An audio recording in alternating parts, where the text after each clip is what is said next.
দেখ, মানে আমাদের যে residential status and incidence of tax চ্যাপ্টারটা আরম্ভ হয়েছিল, রেসিডেন্সিয়াল স্ট্যাটাসটা শেষ করে দিয়েছি।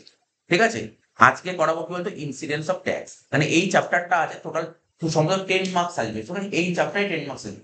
টোটাল ট্যাক্সের 20 নাম্বারের মধ্যে এই চ্যাপ্টার থেকে 10 নাম্বার আছে। রেসিডেন্সিয়াল স্ট্যাটাস আর incidence of tax, residence status হয়ে গেছে, আজকে করাবো ইনসিডেন্স অফ ট্যাক্স। তো দেখ কি লেখা আছে ইনসিডেন্স অফ ট্যাক্স। যে এই পিডিএফটা স্ক্রিনশট না মারলেও হবে, পিডিএফটা দিয়ে দেবো, ঠিক আছে? ভিডিওটা দিয়ে দিচ্ছি আমি একটু করে।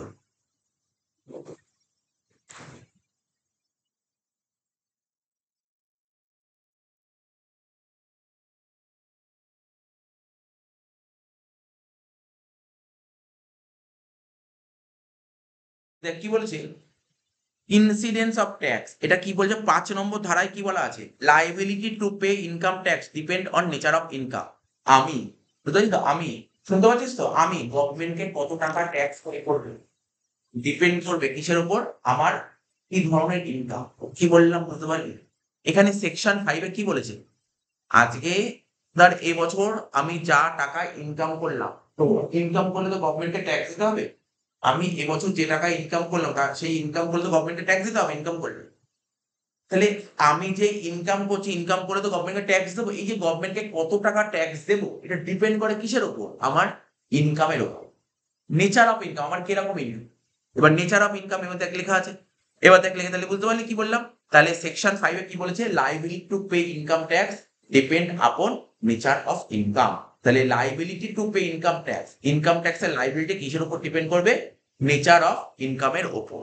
এবার বলছি ইনসিডেন্স অফ ট্যাক্স, মানে ট্যাক্সের ইনসিডেন্স দু রকম ভাবে হতে পারে, একটা হচ্ছে তোর নেচার অফ ইনকাম, আর একটা হচ্ছে রেসিডেন্সিয়াল স্ট্যাটাস। রেসিডেন্সিয়াল অলরেডি শিখে ফেলেছি, কি বললাম, অর্ডিনারি রেসিডেন্ট, মনে পড়ে আগের সপ্তাহে পড়ালাম, not ordinary resident, non resident, পরে 182 দিন, 4 বছর, মনে পড়ছে 365 দিন, এটা মনে পড়ছে তো, 700 লাস্ট 7 বছর 730 দিন থাকতে হবে, 10 বছর মধ্যে যে কোনো 2 বছর পুরো থাকতে হবে, ওইগুলো যে পড়ালাম, ঠিক আছে, ওইগুলো ছিল রেসিডেন্সিয়াল স্ট্যাটাস। ওটা স্ট্যাটাস, স্ট্যাটাস মানে কি, সাপোজ ধর আজকে ধর আমি ধর এবছর ইনকাম করলাম, তো ইনকাম করলে তো গভর্নমেন্টকে ট্যাক্স দিতে হবে। জানতে হবে আমি যে গভর্নমেন্টকে ট্যাক্স দেবো, আমার রেসিডেন্ট, আমার স্ট্যাটাসটা কি, আমি কি অর্ডিনারি রেসিডেন্ট, আমি কি নট অর্ডিনারি রেসিডেন্ট, নাকি নন রেসিডেন্ট। সাপোজ ধর আমি যদি অর্ডিনারি রেসিডেন্ট হয়, আমাকে যে লেভেলের ট্যাক্স দিতে হবে, কিন্তু কেউ যদি নন রেসিডেন্ট হয় তাকে কত টাকা ট্যাক্স দিতে হবে। অর্ডিনারি রেসিডেন্ট মানে কি সারাক্ষণ দেশের মধ্যেই থাকছি, দেশ থেকেই সমস্ত কিছু আমি করছি, আর কোনো লোক ধর বিদেশেই থাকছে, বুঝতে পারছিস তো? তাহলে অবশ্যই তোমাকে কত টাকা ট্যাক্স দিতে হবে আগে জানতে হবে, তোমার স্ট্যাটাসটা কি আছে, স্ট্যাটাসটা কি, অর্ডিনারি নাকি নট অর্ডিনারি নাকি নন রেসিডেন্ট। ঠিক আছে, তো সবার প্রথম কি জানতে হবে, স্ট্যাটাস জানতে হবে। কি জানতে হবে প্রথমে বল, প্রথমে কি জানতে হবে, স্ট্যাটাস। তারপর কি জানতে হবে, ইনকাম। প্রথমে প্রথমে জানতে হবে, তুই তোর স্ট্যাটাসটা জানতে হবে, তোর স্ট্যাটাসটা কি। এখন এখন তোর স্ট্যাটাসটা কি, আমি বলি তোর স্ট্যাটাস তুই অর্ডিনারি রেসিডেন্ট। কেন, তুই দেশ থেকে তো বিদেশে পাইনিস, মানে অর্ডিনারি রেসিডেন্ট তখনই সবসময় হবে, তুই দেশের বাইরে যদি কোনোদিন না যাস তাহলে অর্ডিনারি। দেশের বাইরে গেলে তখন সমস্যা হয়, অর্ডিনারি হবে নাকি নট অর্ডিনারি হবে নাকি নট হবে। এই আগের ক্লাসে অনেক অঙ্ক করেছিলাম, কি অনেকগুলো অঙ্কই করেছিলাম, ঠিক আছে তো? আচ্ছা, সেটাই আমি বলছি, তাহলে কি বললাম বল, সেকশন 5 কি বলছে, liability to pay income tax depend upon nature of income. ঠিক আছে, এবার ইনসিডেন্স অফ ট্যাক্স, ট্যাক্সের ইনসিডেন্স দুটো জিনিসের উপর ডিপেন্ড করে, একটা নেচার অফ ইনকাম আর একটা স্ট্যাটাস। ঠিক আছে, নেচার অফ ইনকাম, ইনকাম দু রকমের হয়। আজকে ধর আমি এখানে বসে পড়াচ্ছি, তা আমার এই যে ইনকামটা বলতে পারবি, এটা কি ইন্ডিয়ান ইনকাম নাকি ফরেন ইনকাম, কি না, ইন্ডিয়ান ইনকাম, বোঝা গেল তো, ইন্ডিয়ান ইনকাম। তেমনি আমাদের দেশে দেখবি অনেক মানুষ শুধু কি ইন্ডিয়ান ইনকামই করে, ফরেন ইনকামও তো করে। তাহলে কোনো মানুষের ইনকামের মধ্যে ইন্ডিয়ান ইনকামও থাকতে পারে, আবার ফরেন ইনকামও থাকতে পারে, তাই তো? তো সব বলবো ফরেন ইনকাম কাকে বলে, ঠিক আছে তো? সব বলবো ফরেন, যেমন ধর এই যে কিছুদিন আগে খেলতে গেল যে ইন্ডিয়ান প্লেয়াররা ইংল্যান্ডের মাটিতে খেলতে গেল, তাহলে ইনকামটা কোন দেশ থেকে করলো, ফরেনে গিয়ে করলো, ওটা ফরেন। বোঝা গেল তো? ইন্ডিয়ান ইনকাম মানে ইন্ডিয়ার মাটিতে যদি কোনো ইনকাম করিস সেটা ইন্ডিয়ান ইনকাম, আর ফরেনের মাটিতে যদি কোনো ইনকাম করিস তখন ফরেন। ঠিক আছে, আজকে ধর আমার মনে হলো ধর ইউএস এর কোনো একটা কোম্পানিতে আমি ইনভেস্ট করেছি, শুনিস তো, ইউএস এর কোনো একটা কোম্পানিতে আমি 1 লাখ 2 লাখ টাকা ইনভেস্ট শেয়ার কিনেছি, ওই কোম্পানির লাভ হলো, লাভের উপর আমাকে একটা লাভের ভাগ মানে ডিভিডেন্ড দিল, তারপর ইনকাম হলো। এটা কি income, Indian income, foreign income, foreign income. কেউ টাটা কোম্পানি ইনভেস্ট করলো, টাটা কোম্পানি ডিভিডেন্ড, এটা কি ইনকাম, ইন্ডিয়ান ইনকাম। তাহলে এগুলো সব, এগুলো এরকম এক্সাম্পল দেবে না, তুমি বলে দেবে ইন্ডিয়ান ইনকাম নাকি ফরেন ইনকাম। তাহলে জাস্ট এইগুলো থিওরি গুলো পড়, থিওরি দেবে পরীক্ষায়। তাহলে নেচার অফ ইনকাম ক রকমের হয়, একটা ইন্ডিয়ান ইনকাম আর একটা ওয়ার্ল্ড ফরেন ইনকাম। এই যে এখানে লেখা আছে, এই লেখাটাই পরে পড়ছে, এই লেখাটাই পরে পড়ছে, এই যে চারটা দিয়ে চারটা পরে পড়ছে। এবার দেখ, তো খুব সুন্দরভাবে শেখাচ্ছি, মন দিয়ে শুনবি কিন্তু। এই যে এই চারটা দেখ, এই বইতে লেখা আছে, আমি বইয়ের লেখাগুলো আমি পড়ে সুন্দর বক্স বক্স করে দিয়েছি। তাহলে কি পড়তে অসুবিধা হয়, এই বক্স করা পড়তে সুবিধা হয়, বক্স তাড়াতাড়ি মনে থাকে, লেখাটা খুঁটিয়ে খুঁটিয়ে পড়তে হয়। এবার দেখ কি লেখা, ইনকাম, দেখছিস তো ভালো করে দেখ, ইনকাম, ইনকাম অ্যাক্রু আর রিসিভ। স্যার লাইনের মানে বুঝি না, অ্যাক্রুড মানে কি আর রিসিভ মানে কি? অ্যাক্রুড মানে জানিস তো, অ্যাক্রুড আর রিসিভ মানে কি আমি তোকে বলছি। আমার কথাটা মনোযোগ সহকারে শুনবি। এই যে আমি যে এখানে বসে পড়াচ্ছি, আমি এখানে বসে পড়াচ্ছি, তা পড়ানোর পর মাসের শেষে আমি একটা টিউশন ফিস পাচ্ছি, তাহলে এই টিউশন ফিস পাচ্ছি এটাকে বলে রিসিভ, তাই তো? যে টিউশন ফিস পাচ্ছি এটাকে বলে রিসিভ। আচ্ছা, এই যে টিউশন ফিসের টাকাটা রিসিভ হলো, এটা কোথায় রিসিভ হলো? ভারতবর্ষে হলো নাকি ভারতবর্ষের বাইরে হলো? ভালো করে দেখবি কিন্তু, যে ইনকাম, ইনকাম, ইনকামের কথা বলছি, মানে রিসিভ, রিসিভ যদি ভারতে হয়, রিসিভ যদি ভারতে হয় তাকে ইন্ডিয়ান ইনকাম বলে, বুঝতে পারলি তো? রিসিভ যদি ভারতে হয় তখন তাকে ইন্ডিয়ান ইনকাম বলে, বোঝা গেল? আচ্ছা, আমি পড়াচ্ছি, কোন দেশে বসে পড়াচ্ছি? তার মানে অ্যাক্রু, এটাকে বলে অ্যাক্রু মানে অর্জন করা। তা আমার এই ইনকামটা কোন দেশে জেনারেট হয়েছে? ইন্ডিয়াতে জেনারেট হয়েছে, তাহলে এটাকে বলা হয়, তাহলে এটা, তাহলে এখানে কি বলেছে, অ্যাক্রু ভারতে হয়েছে, আবার তোর রিসিপ্টও ভারতে হয়েছে, তাহলে দুটোই যদি ভারতে হয় তাকে ইন্ডিয়ান ইনকাম বলে। আবার আবার চিন্তা নেই, বলবো, রিসিপ্ট যদি ভারতে হয় তাকে ইন্ডিয়ান ইনকাম, আবার অ্যাপ্রুভ, অ্যাপ্রুভ যদি ভারতে হয় তাকে ইন্ডিয়ান ইনকাম। তার মানে দুটোর মধ্যে একটা ভারতে হলেই এমনও হতে পারে, তার এটাকে বল, একটা গল্প বলছে, দেখ এই গল্প মন দিয়ে শুনবি। ধর, ধর আমার দেশে কোন, এইগুলো সব লেখা আছে, কোশ্চেনে আছে। ধর আমার দেশে কোনো একজন লোক চাকরি করতো, তো স্টেট ব্যাংকে চাকরি, বা বাদ দে, নর্মালি এখানে কোনো কোনো জায়গায় চাকরি করতো, ঠিক আছে, চাকরি করতো। তো সারা বছর চাকরি করলো, চাকরি লাইফ করলো, চাকরি পুরো করলো, রিটায়ার হলো, রিটায়ার করলে চাকরি করলে, যে চাকরি করতে রিটায়ার হলে সে কি পায়? পেনশন পায়। এবার যে রিটায়ার হয়ে গেছে ও চলে গেছে, দেশ ছেড়ে চলে গেছে, কি বললাম, দেশ ছেড়ে চলে গেছে, পেনশন পাবে না? অবশ্যই পেনশন পাবে। তাহলে এবার আমাকে বল, ও পেনশন, স্যার কোথায় আছে? ও এখন ইউএসএ আছে। ইউএসএ তোর মেয়ে থাকে, মেয়ের কাছে চলে গেছে, মেয়ের কাছে চলে গেছে, তাহলে পেনশনটা ও ইউএসএ আসছে। তাহলে বল পেনশনের টাকাটা কোন দেশে যাচ্ছে? ইউএসএ। তার মানে রিসিপ্টটা কোথায় হচ্ছে? ফরেন। এবার প্রশ্ন হলো অ্যাক্রো কোন দেশে? অ্যাক্রো, এবার কেউ বলেছে অ্যাক্রো, স্যার অ্যাক্রো কি করে? অ্যাক্রো তো বুঝতে পারলাম না। অ্যাক্রো মানে ওই ভদ্রলোক চাকরি করেছিল কোন দেশে? ইন্ডিয়াতে, তাহলে অ্যাক্রো ইন্ডিয়া। তাহলে বুঝতে পারলি তো? এরকম এক্সাম্পল থাকবে, এরকম এক্সাম্পল থাকবে, ঠিক আছে তো? তো এই এর উপর বেস করেই অঙ্ক থাকবে, একদম এই চারটার উপর বেস করে অঙ্ক থাকবে। তাহলে কি বললাম বল, মানে অ্যাক্রো মানে বুঝতে পারলি? আজকে ধর তোদের বাড়িতে যে বাবা যে আছে, যে কাজকর্ম করে, ঠিক আছে, তাহলে যাই করুক, ব্যবসা করুক, বা ধর তোর সার্ভিস করুক, বা আদার্স কিছু করুক, যাই করুক না কেন, তো টাকাটা রিসিভ হচ্ছে কোন দেশে দেবে? ইন্ডিয়াতে, তো এটাকে ইন্ডিয়ান ইনকাম। রিসিভ যদি ইন্ডিয়াতে হয় তাকে ইন্ডিয়ান ইনকাম। এবার প্রশ্ন হলো, কাজটা করেছে কোন দেশে? ইন্ডিয়াতে করেছে, তাহলে এই কাজটা করেছে ইন্ডিয়াতে, এটাকে বলে অ্যাক্রু। অ্যাক্রু মানে বুঝিস তো, কোন দেশে তোমার ইনকামটা জেনারেট হবে। এবার ধর সাপোজ একটা উদাহরণ বললাম, ধর বাংলাদেশে আমার একটা বাড়ি আছে, ভালো করে শুনি, বাংলাদেশে একটা বাড়ি আছে, তো আমি তো এই দেশেই থাকি, বাংলাদেশে বাড়িটা তৈরি করে বাড়িটা ভাড়া দিয়ে চলে এসেছি। তাহলে বাড়ি ভাড়া, স্যার বাড়ি ভাড়া কোথায় আসছে? বাড়ি ভাড়া ধর আমার ইন্ডিয়াতে অ্যাকাউন্টে চালু, ওই বাড়ি ওখানে ভাড়াটিয়া আমার ওখানে ভাড়াটিয়া যে থাকে, সে আমাকে অনলাইন টাকা ট্রান্সফার করে দিচ্ছে। তাহলে এই টাকাটা রিসিভ হলো কোন দেশে? ইন্ডিয়াতে রিসিভ হলো। কিন্তু এখনো কোন দেশে? এখনো মানে বুঝতে হবে, আমি বারবার মানে বলছি, এখনো মানে কি, মানে ইনকামটা কোন দেশে জেনারেট হয়েছে, মানে অ্যাকচুয়ালি ইনকামটা কোন দেশে হয়েছে? ইনকামটা কি ভারতে হয়েছে নাকি বাংলাদেশে হয়েছে? বুঝতে হবে ব্যাপারটা, এক পুরো কথাটা বুঝতে হবে, ঠিক আছে? তো আমি কি বললাম, অ্যাক্রু, ভালো করে কথা শুনবি, অ্যাক্রু আর রিসিভ দুটোর মধ্যে একটা যদি ভারত হয় তাকে ইন্ডিয়ান ইনকাম। স্যার যদি এরকম ধরুন হলো, এরকম যদি হলো, ভালো করে শুনবি, যেটা আমি বাংলাদেশের উদাহরণটা বললাম, অ্যাক্রুটা কোথায় হয়েছে? বাংলাদেশে। রিসিভ কোথায় হয়েছে? ভারতে। এটাকে কি বলে? এটাকে ইন্ডিয়ান ইনকাম বলে। মানে অ্যাক্রু যদি ভারতে হয় ইন্ডিয়ান ইনকাম, রিসিভ যদি ভারতে হয় তাকেও ইন্ডিয়ান ইনকাম। স্যার দুটোর মধ্যে যদি একটা ভারতে হয় তাকেও ইন্ডিয়ান ইনকাম, ঠিক আছে? এমন হতে পারে অ্যাক্রু হয়েছে বিদেশে, অ্যাপ্রুভ হয়েছে বিদেশে, রিসিভ হয়েছে ভারত, ইন্ডিয়ান ইনকাম। তাহলে কি বুঝতে পারলি? আমি শুধু এই প্যারাটা পড়ে কি বুঝতে পারলি? আচ্ছা বল, অ্যাপ্রুভ যদি ভারতে হয় তাকে কি ইনকাম বলে? ইন্ডিয়ান ইনকাম না ফরেন ইনকাম? রিসিভ যদি ভারতে হয় কি ইনকাম? আচ্ছা, অ্যাপ্রুভ যদি, মানে এরকম হলো, ধর বললো অ্যাপ্রুভ ভারতের বাইরে হয়েছে, রিসিভ ভারতে হয়েছে, তোকে পরীক্ষায় এরকমই বলে দেবে, অ্যাপ্রুভ ভারতে হয়েছে, ঠিক আছে, রিসিভ ভারতের বাইরে হয়েছে। বা বললো রিসিভ, রিসিভ ভারতের বাইরে হয়েছে, অ্যাপ্রুভ ভারত হয়েছে। দুটোর মধ্যে একটা হলে তাকে ইন্ডিয়ান ইনকাম, পরে লেখা আছে কথা বলি। আচ্ছা, অ্যাক্রু যদি ফরেনে হয়, ধর অ্যাক্রু হয়েছে ফরেনে, দুটোই ফরেন হয়েছে, ভালো করে দেখ, দুটোই ফরেন হয়েছে, ভালো করে শোন, ভালো করে শোন, দুটোই ফরেনে হয়েছে। তুই টাকাটা রিসিভটা করেছিস বিদেশের মাটিতে, আবার এখনো করেছিস বিদেশে, তাহলে কি হবে? এটাকে ফরেন ইনকাম। তাহলে কি বুঝতে পারলি? বুঝতে পারলি তো? এবার দেখ আমি তোকে বলবো, এই যে এই চারটা পড়াবো, এই চারটা পড়াবো, খুব সুন্দর ধরে ধরে পড়াবো, এই চারটের উপরে অঙ্ক শেষ, এই চারটা করলে অঙ্ক শেষ। রেসিডেন্সিয়াল স্ট্যাটাস, এই যেটা আমরা আগের দিন স্ট্যাটাস করলাম না, অনেক কিছু নিয়ম মনে রাখতে হয়েছিল, এখানে এইটুকুর মধ্যে অঙ্ক শেষ। এটা অনেক সোজা, অনেক সোজা। দেখ এইটুকু আমি তোকে শিখিয়ে স্যার এরকম ভাবে মুখস্থ করতে পারবো না, আমি তোকে বলি মুখস্থ টেকনিক। প্রথম ঘরটা কি? এটাকে বলে অর্ডিনারি। এটাকে কি বলে? অর্ডিনারি। পড়েছিলাম না আগের দিন অর্ডিনারি রেসিডেন্ট, মনে পড়ে? তারপর কি বলেছিলাম? Not ordinary. ঠিক আছে, বই বই বই খুলি, বইতে লেখা নেই এগুলো কিছু, এগুলো বইয়ের লেখা না, বইয়ের লেখা নেই, বই পড়বো করে সব, তোর বইয়ের অঙ্ক করে করাবে পরে, এক্ষুনি বইয়ের অঙ্ক করো, সব করা করে। নন রেসিডেন্ট, তাহলে কি আচ্ছা বল, আগের ক্লাসে করেছিলাম, এই আগের ক্লাসে করালাম রেসিডেন্ট, রেসিডেন্ট স্ট্যাটাসে কি করেছিলাম? অর্ডিনারি করেছিলাম, নট অর্ডিনারি করেছিলাম, আর নন রেসিডেন্ট করেছিলাম। ঠিক আছে, নন রেসিডেন্ট করেছিলাম। এবার দেখ, প্রথমে দেখ লাইনগুলো পড়ে আমি তোকে সুন্দর করে বুঝিয়ে দিচ্ছি, ভালো করে শুনবি। আমি তোকে একটা কথা বলেছি, এদিক শোন, এদিক শোন। যদি ইন্ডিয়ান ইনকাম হয়, যদি ইন্ডিয়ান ইনকাম হয়, তাহলে সবাইকে ট্যাক্স দিতে হবে।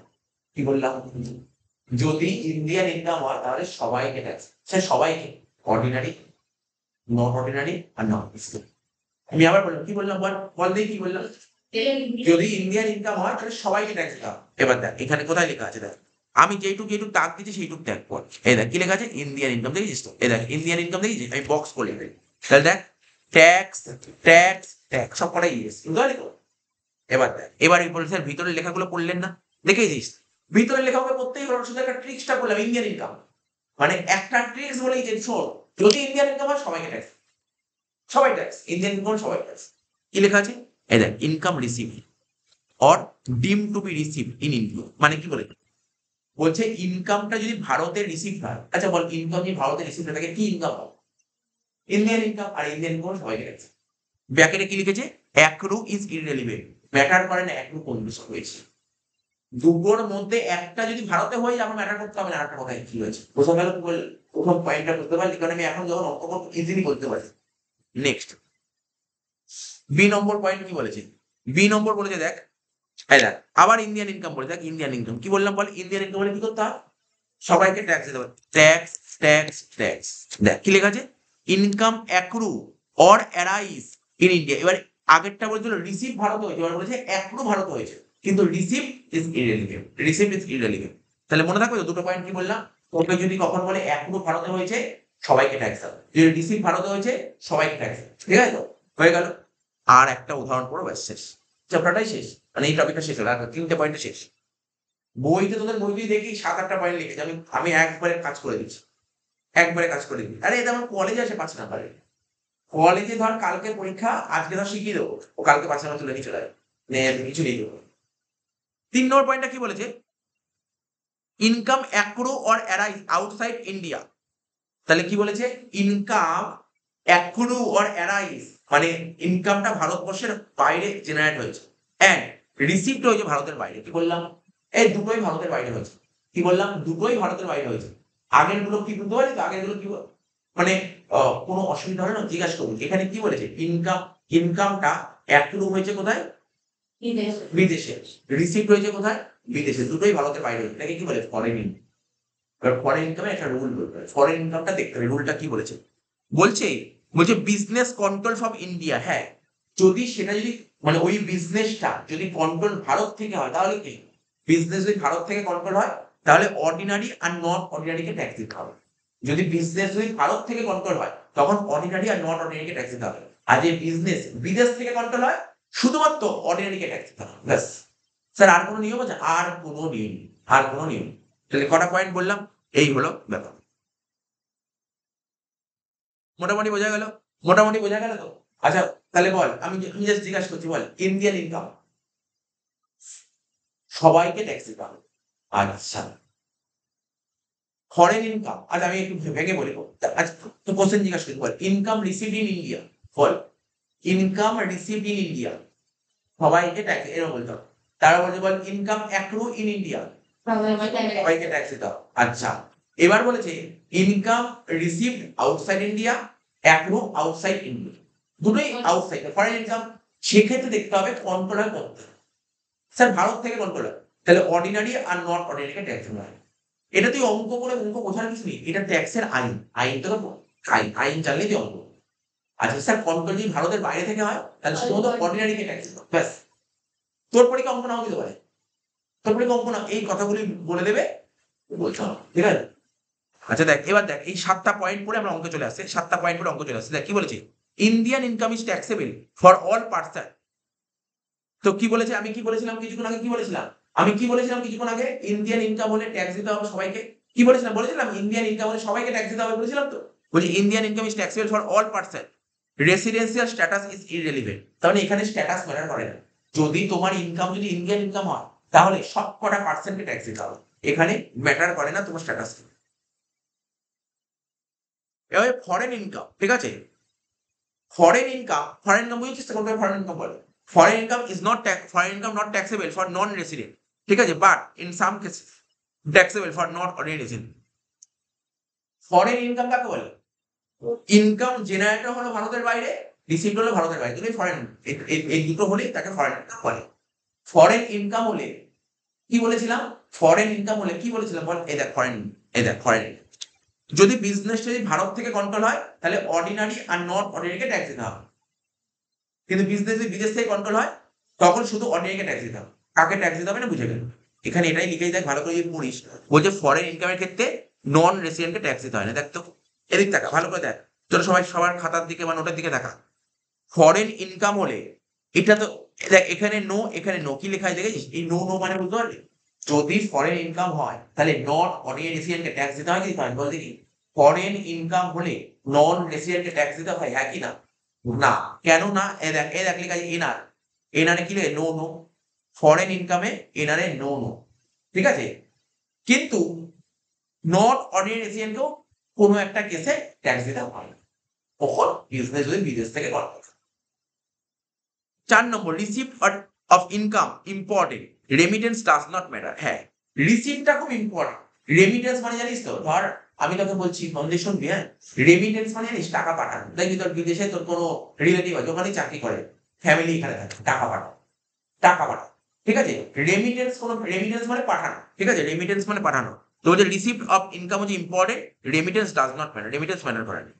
5 নম্বর, it and income is taxed on accrual basis, thus it is not taxed again on receipt basis। একবার যদি অ্যাক্রুয়াল বেসিসে ট্যাক্স, কোনো একটা ইনকামের উপর যদি অ্যাক্রুয়াল বেসিসে ট্যাক্স হয়ে যায়, ঠিক আছে তো, তাহলে সেই ইনকামের সেটা আবার রিসিপ্ট বেসিসে ট্যাক্স হবে। বুঝতে পারলি কি বুঝতে পারলি না?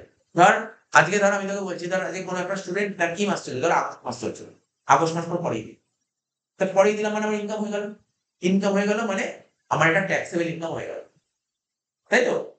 ভালো করে একটু বুঝিস, আমি তোকে বলছি, ধর আমি ধর একটা জায়গায় চাকরি করছি, আমার মাইনে ধর 30,000 টাকা, তাহলে 30,000 টাকার মাইনে 30,000 ইন্টু 12 কত, 3,60,000 টাকা, 3,60,000 টাকা মাইনা। তাহলে আমি এবছর কাজ করলাম কত, 3,60,000 টাকা কাজ করলাম, তাহলে আমার স্যালারি ইনকাম কত দেখাবো, 3,60,000 টাকা দেখাবো। দেখা গেল লাস্ট মান্থের স্যালারি এখনো পাইনি, মানে মার্চ মাসের স্যালারিটা আমাকে দেবে পরের বছর April।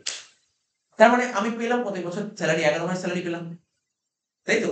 তার মানে রুল কি বলছে, তুমি যদি অ্যাপ্রুভাল বেসে যদি একবার ট্যাক্স করে দাও তাহলে আর ওটাকে রিসিপ্ট বেসে ট্যাক্স হবে না। তুই ভাব, আমি তোকে বলছি বল, আমি ধর 12 মাসের স্যালারি পেয়েছি, 12 মাসে আমি ধর একটা জায়গায় কোম্পানি চাকরি করছি, 30,000 টাকা করে প্রতি মাসে স্যালারি, আমি 12 মাস জব করেছি এবছর, ঠিক আছে। তো এবছর আমি ইনকাম কত দেখিয়েছি, ইনকাম দেখেছি এবছর 3,60,000 দেখিয়েছি, তার মধ্যে 30,000 টাকা এবছর পেয়েছি, 30,000 টাকা পরের বছর পেয়েছি। তাহলে স্যার আপনি যে পরের বছর 30,000 টাকা পেলেন, পরের বছর ট্যাক্স দেবেন, কেন ট্যাক্স দেবো? এই বছর যেই টাকাটা পাওয়ার কথা সেই টাকাটা পরের বছর পেয়েছি, ট্যাক্স তো ওই 30,000 টাকা দিয়েই দিয়েছে, তাই পরের বছর কেন দেবো? ব্যাপারটা বোঝা গেল কি বোঝা গেল না? মানে একটা ইনকামের উপর ধর কোনো জায়গা থেকে আমি একটা 1,00,000 টাকা ইনকাম করলাম, ওই 1,00,000 টাকার উপর আমি ট্যাক্স দিয়ে দিয়েছি, ওই টাকাটার উপর আবার পরে ট্যাক্স দেবো নাকি? একটা ইনকামের উপর ট্যাক্স একবারই হয়, দুবার হয় না। বলছে ইনকাম শুড রিলেট, আচ্ছা এখানে ইনকাম নিতে হবে সমস্ত প্রিভিয়াস ইয়ারের ইনকাম নিতে হবে। আর কি বলছে, content income are exempt from tax, আর কি লেখা আছে? আচ্ছা, এইগুলো নাও লেখা থাকতে পারে। এই যে এখানে লেখা আছে এগ্রিকালচার ইনকাম, এটা হচ্ছে আমাদের second semester first chapter tax, second semester first chapter. Agriculture মানে হচ্ছে, এগ্রিকালচার মানে জানিস কি না? স্যার জানি না। এগ্রিকালচার মানে কৃষি কাজ, কৃষি কাজ করে যদি আয় হয়, এগ্রিকালচার ইনকাম মানে কৃষি আয়, ঠিক আছে, এগ্রিকালচার ইনকাম মানে কৃষি আয়। তো কৃষি আয়, জানিস আমি তোকে বলছি, কৃষি কাজ করে যদি আয় হয়, আজকে আমাদের আমাদের দেশ ভারতবর্ষে কেউ যদি কৃষি কাজ করে, কৃষি কাজ করে যদি সে টাকা কোনো ইনকাম করে, গভর্নমেন্ট তার থেকে কোনো ট্যাক্স নেয়। কেন? কারণ জানিস কেন ট্যাক্স নেয় না? ওরা যদি কৃষিকাজ না করে, ওরা যদি ধান তৈরি না করে, ধান গম শাকসবজি এগুলো তৈরি না করে, তাহলে তুই খেতে পারবি? তোকে তো বিদেশের উপর ডিপেন্ড করে থাকতে হবে। তো কৃষি কাজ করলে মানে আমাদের দেশের নিয়ম আছে, এগ্রিকালচার ইনকামের উপর গভর্নমেন্ট কোনো ট্যাক্স দেবে না। ঠিক আছে, এগ্রিকালচার ইনকামের উপর গভর্নমেন্ট ট্যাক্স দেবে না, আর কোনোদিন ট্যাক্স দিতে পারে না এরকম। এগ্রিকালচার ইনকামের উপর গভর্নমেন্ট কোনো ট্যাক্স নেবে। হ্যাঁ, তবে এরকম যদি হয়, তুই ধর বাংলাদেশে বাংলাদেশে গিয়ে তুই কোনো কৃষিকাজ করছিস, তাহলে গভর্নমেন্ট ট্যাক্স দেবে। কেন? তুই বাংলাদেশে কৃষিকাজ করলি, কোন দেশের উন্নতি হলো? বাংলাদেশের উন্নতি হলো। তুই আমার দেশে যদি ধান তৈরি করিস, গম তৈরি করিস, কোন দেশের উন্নতি হবে? আমার দেশের উন্নতি হবে। তো বলছে কোনো কৃষক যদি আমার দেশের উন্নতি করে, তার থেকে কি করে ট্যাক্স দেবে? আমি তার থেকে কি করে ট্যাক্স দেবো? আমার দেশের উন্নতি হচ্ছে। তো আমাদের দেশের নিয়ম আছে, কৃষি কাজ করে যদি কোনো ইনকাম হয়, তার উপর গভর্নমেন্ট ট্যাক্স দেবে। তাহলে কি বলতে পারলি? এগ্রিকালচার ইনকাম, এই যেখানে বলছে ল্যান্ড সিচুয়েটেড, স্যার ল্যান্ড, আচ্ছা ল্যান্ড সিচুয়েটেড মানে বুঝিস, ধর আমাদের দেশে কোনো একজন কৃষক ধান চাষ করছে, তাহলে কোন ল্যান্ডে ধান চাষ করছে? ভারতের ল্যান্ডে নাকি বাংলাদেশের ল্যান্ডে? তাহলে ভারতের ল্যান্ডে, মানে ভারতের ল্যান্ডে যদি তুমি কৃষিকাজ করো, তাহলে গভর্নমেন্ট ট্যাক্স। আর বিদেশের ল্যান্ডে যদি কৃষিকাজ করো, তাহলে গভর্নমেন্ট ট্যাক্স দেবে। তাহলে বুঝতে পারলি, ল্যান্ড সিচুয়েট যদি ইন্ডিয়া হয়, তাহলে এক্সেম, এক্সেম মানে ট্যাক্স ফ্রি, ট্যাক্স নেবে না। আর যদি ল্যান্ড সিচুয়েট যদি আউটসাইড হয়, তাহলে ট্যাক্স নেবে। বোঝা গেল? এটা হচ্ছে, এরপরে দেখ গিফট লেখা আছে, গিফট, এই গিফটটা ক্লাস 12-এ, ক্লাস 12-এ থার্ড সেমিস্টারে আছে, ঠিক আছে? গিফট, গিফট মানে জানিস, এই গিফট মানে জানিস তো? উপহার। উপহার পেলেও গভর্নমেন্ট ট্যাক্স, উপহার পেলেও গভর্নমেন্ট ট্যাক্স, ঠিক আছে? সব বলছি, আরে তোর মনের সমস্ত কোশ্চেনের মধ্যে লেখা আছে, ঠিক আছে? উপহার, উপহার পেলেও গভর্নমেন্ট ট্যাক্স নেবে। উপহার কি তুই রিলেটিভের থেকে পেতে পারিস, আত্মীয়, আত্মীয় থেকে তুই গিফট পেতে পারিস। আত্মীয় থেকে গিফট পেলে গভর্নমেন্ট বলেছে না আমি ট্যাক্স নেব। রিলেটিভ থেকে গিফট পেলে আমি ট্যাক্স নেব না, ঠিক আছে, এক্সেম। তবে আবার সরকার, আমরা ক্লাস 12 থার্ড সেমিস্টার ওকে জানাবো যে রিলেটিভ আবার কাকে বলে। সরকার আবার লিখে দিয়েছে আমি এদেরকেই রিলেটিভ বলবো। তুই রিলেটিভের ডেফিনেশন করলে হবে না, সরকার লিখে দিয়েছে এদেরকেই রিলেটিভ বলা হয়। ঠিক আছে তো? আচ্ছা, তখন যখন 12-এ পড়বে এটা জানার দরকারও নেই এখানে। তাহলে কি বুঝতে পারলি? রিলেটিভের থেকে গিফট পেলে কোনো ট্যাক্স নেই না। কিন্তু নন রিলেটিভ, স্যার নন রিলেটিভ কাকে বলে? বন্ধু বান্ধব, তাই তো? বয়ফ্রেন্ড গার্লফ্রেন্ড, বুঝতে পারলি তো? তো এদের থেকে যদি গিফট পাস, তাহলে এদের থেকে গিফট পেলে গভর্নমেন্ট ট্যাক্স নেবে। ঠিক আছে? তো নন রিলেটিভ থেকে গিফট পেলে কি, কি পারপাসে? ম্যারেজ গিফট, ম্যারেজ গিফট, বিয়ে হচ্ছে, নন রিলেটিভ থেকে গিফট পেলে। Sir marriage gift, marriage gift পেলে গভর্নমেন্ট ট্যাক্স নেয়। ম্যারেজ গিফটে কোনো ট্যাক্স নেই। On the occasion of marriage, marriage গিফটে কোনো ট্যাক্স, ট্যাক্স নেই ম্যারেজ গিফটে। আচ্ছা, আদার অকেশন, অন্য কোনো অকেশনে, আজকে ধর, আজকে ধর কারোর ধর একজন একটা বার্থডে আছে, ধর কারোর একটা বার্থডে আছে, এবার তার বয়ফ্রেন্ড তাকে একটা iPhone 17 গিফট করে দিল। ঠিক আছে, iPhone 17 গিফট করে দিল। বোঝা গেল তো? iPhone 17 গিফট করে দিল। তো এখানে ভালো করে শুনবি, অন্য অকেশনে, তোর বার্থডেতে গিফট করলো, সেই গিফটের ভ্যালু ভালো করে শুনবি, সরকার বলছে ট্যাক্স নেবো। যদি সেই গিফটের ভ্যালু 50,000 টাকার বেশি হয়, তাহলে ট্যাক্স, 50,000 টাকার বেশি হলে ট্যাক্স দেবে।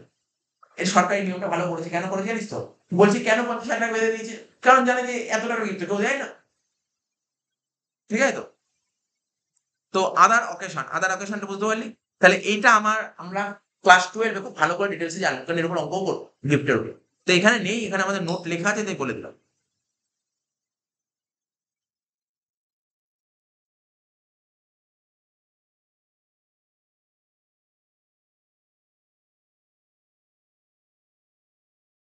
বইটা দেখে কোন অঙ্কটা করাবো আমি একটু দেখে নি একটু, বইটাতে। হয়ে গেল, থিওরি পড়া কমপ্লিট।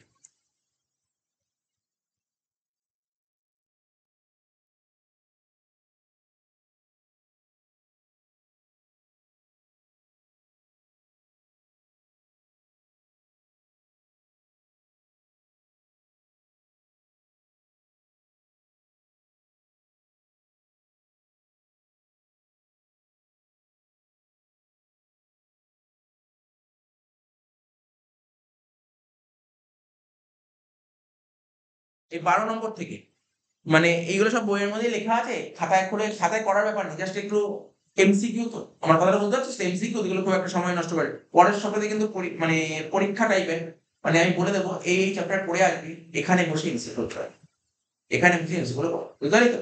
বাংলায় যারা করছি বাংলায় রাখবি বইয়ের মধ্যে, ইংলিশ বলে ইংলিশ রাখবি, ঠিক আছে তো? পড়ে আসবি বাড়িতে এমসিকিউ গুলো এখানে রাখতে হবে, ঠিক আছে তো?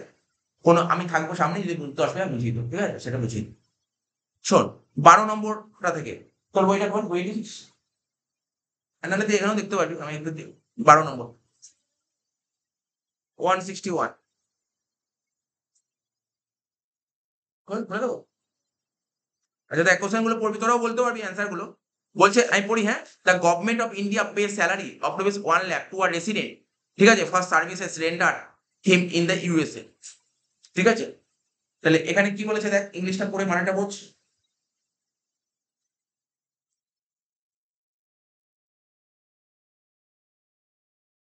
বলছে কি, বলছে গভর্নমেন্ট অফ ইন্ডিয়া, ভারত সরকার 1 লাখ টাকা স্যালারি দিচ্ছে, ঠিক আছে? 1 লাখ টাকা ভারত সরকার 1 লাখ টাকা স্যালারি দিচ্ছে টু আর রেসিডেন্ট, রেসিডেন্টকে 1 লাখ টাকা স্যালারি দিচ্ছে for services rendered by him, ও সার্ভিস দিয়েছে in the USA, USA service দিয়েছে।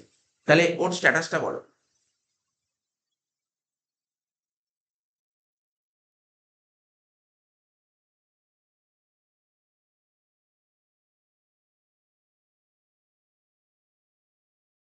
তাহলে এই কোশ্চেনটা পড়ে মানে বুঝি একটু।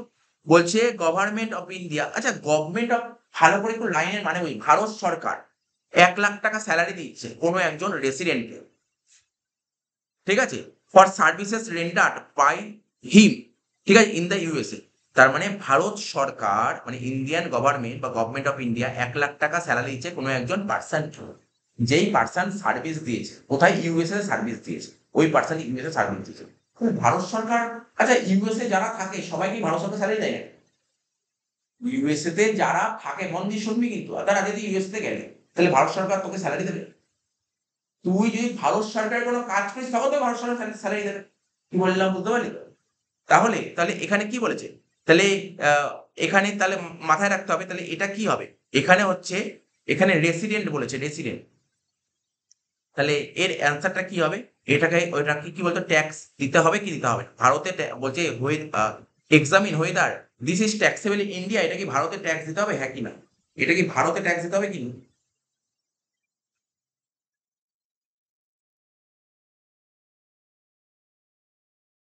বুঝতে পারলি তো? আমি একটা উদাহরণ দিচ্ছি। ধর আমাদের ইন্ডিয়ান গভর্নমেন্ট, ঠিক আছে, বিদেশে একজন লোক কাজ করতে যায়, ধর সাপোজ ধর, তোর নাম লিখবো, ধর বিদেশে একজন পাঠিয়েছে, ভারত সরকারের কোনো একজন প্রতিনিধি পাঠিয়েছে, তার নামটা ধর কি, অনিল, ঠিক আছে? বিদেশে একজনকে পাঠিয়ে, তার নাম কি বলতো, অনিল। অনিল ইউএসএ তে গেছে, ঠিক আছে, ইউএসএ তে গিয়ে ও কাজকর্ম করেছে, কোনো কাজ করেছে, কে পাঠিয়েছে কাজ করতে, ওকে ইন্ডিয়ান গভর্নমেন্ট পাঠিয়েছে, তাই তো? তাহলে মনে করা হবে এই কাজটা ইন্ডিয়ান হয়েই কাজ করেছে। তাহলে এখানে প্রশ্ন হচ্ছে দুটো, অ্যাক্রু, এখানে রিসিভ বলেনি কোথায় টাকাটা রিসিভ হয়েছে, কিন্তু আমি তো বলতে পারি যে না, অ্যাক্রুটা ভারতেই হয়েছে, মানে কাজটা কোন দেশের হয়ে কাজ করেছে, ভারতের হয়ে কাজ করেছে, তাই অ্যাক্রু ভারতে হয়েছে, আর অ্যাক্রু যদি ভারতে হয় তাহলে কি হয়, ইন্ডিয়ান ইনকাম, আর ইন্ডিয়ান ইনকাম হলে ট্যাক্স দিতে হবে, ট্যাক্সেবল ইন, তাহলে অপশন থাকবে, এটা লিখতে হবে ট্যাক্সেবল ইন। এটাই কোশ্চেন, ব্যাস অ্যান্সার এটা। 13 নম্বর কোশ্চেনটা দেখ কি বলেছে।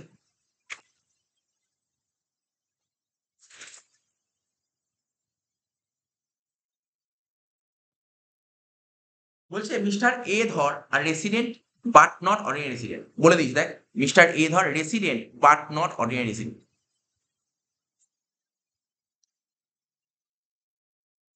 রিসিভ ইন পাকিস্তান, খুব মনোযোগ সহকারে শুনছিস, মিস্টার এ ধর একজন নট অর্ডিনারি রেসিডেন্ট, ঠিক আছে তো, রিসিভ ইন পাকিস্তান, ঠিক আছে, আর remuneration of rupees 50,000 for rendering service in Pakistan. তার মানে কি বলেছে, এই নট অর্ডিনারি রেসিডেন্ট, ঠিক আছে, রিসিভ ইন পাকিস্তান আর রেমুনারেশন অফ, মানে 50,000 টাকা স্যালারি পেয়েছে, কোথায়, পাকিস্তানে স্যালারিটা পেয়েছে, এবং সার্ভিসও দিয়েছে পাকিস্তানে, ঠিক আছে? The entire amount is credited in, এবং পুরো টাকাটা পাকিস্তানের ব্যাংক অ্যাকাউন্টে জমা করেছে। ইমিডিয়েটলি দেয়ার আফটার হি রেমিটস, ওই 50,000 টাকা 50%, মানে 25,000 টাকা ভারতে পাঠিয়েছে, ঠিক আছে? ডিসকাস এর ট্যাক্সেবিলিটি কি হবে, এর ট্যাক্সেবিলিটি কি হবে?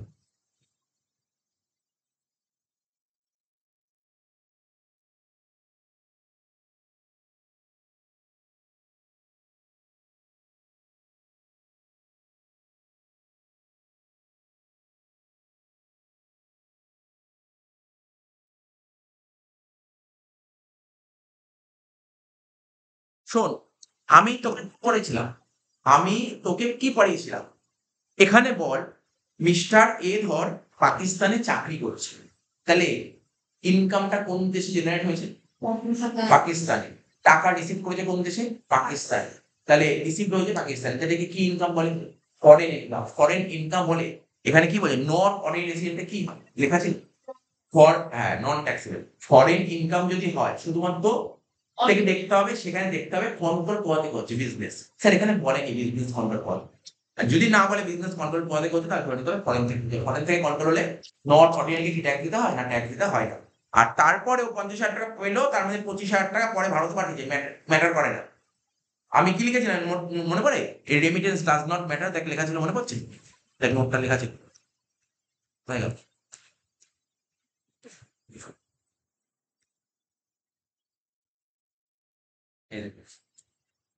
এই যে লিখেছিলাম, এই যে receive of income important, remittance does not. Remittance মানে পরে 25,000 টাকা ভারতে পাঠানো, এটা ম্যাটার করে। বোঝা গেল পয়েন্টটা? কোশ্চেন করে বুঝেছিস?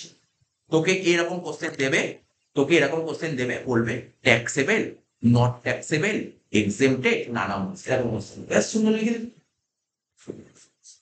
Just option. আমি এই জন্য খুব একটা বেশি ফোকাস করছি না। 14 নম্বর, 14 নম্বর কি বলছে? Mister T R resident but not ordinary. আবার বলেছে, বলবি কিন্তু এবার চেষ্টা করবি, আস্তে আস্তে বলার চেষ্টা করবি। হ্যাঁ, কোশ্চেন করে মানে বুঝবি। Income earn from house property in Iran. ভালো করে শুনবি, মানে ইরানে তুই একটা বাড়ি তৈরি করেছিস, ঠিক আছে? ইরানে তুই একটা বাড়ি তৈরি করেছিস, বাড়ি তৈরি করে তুই তো ভারতে থাকিস, ওখানে বাড়ি তৈরি করে কি করবি তুই বাড়িটা? বল, বাড়ি তৈরি করে মানে কি করবি বাড়িটা? ভাড়া দিয়ে দিবি। ভাড়া দিয়ে তোর ইনকাম হবে। তাহলে ইনকামটা কোন দেশে জেনারেট? ইরানে। এবার দেখ, রিসিভ কোন দেশে হয়েছে? and credited to his personal account in bank there. না না, ইন্ডিয়ায় হয়নি, ইন্ডিয়া রিসিভ হয়নি, তোর ইরানের কোনো একটা ব্যাংক অ্যাকাউন্ট আছে, সেই অ্যাকাউন্টে টাকা রাখো। তাহলে দুটোই ভারতের বাইরে হচ্ছে।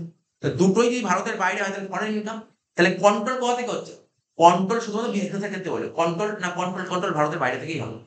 কন্ট্রোল ভারতের বাইরে থেকেই হয়েছে। আর ভারতের বাইরে থেকে কন্ট্রোলের ট্যাক্স কাকে দিতে হবে? শুধুমাত্র অর্ডিনারি রেসিডেন্ট। এখানে কি বলেছিল? Not ordinary. ট্যাক্সেবল কি not taxable? Not taxable. 14 number question answer কি হবে? Not taxable. তো বুঝতে পারছি কত সুন্দর কঠিন লাগে অঙ্ক? কিছু নেই, এরকমই জাস্ট জিনিস। 15 নম্বর, মিস্টার এক্স নন রেসিডেন্ট, দেখবে নন রেসিডেন্ট বলেছে, income earn from house body in India.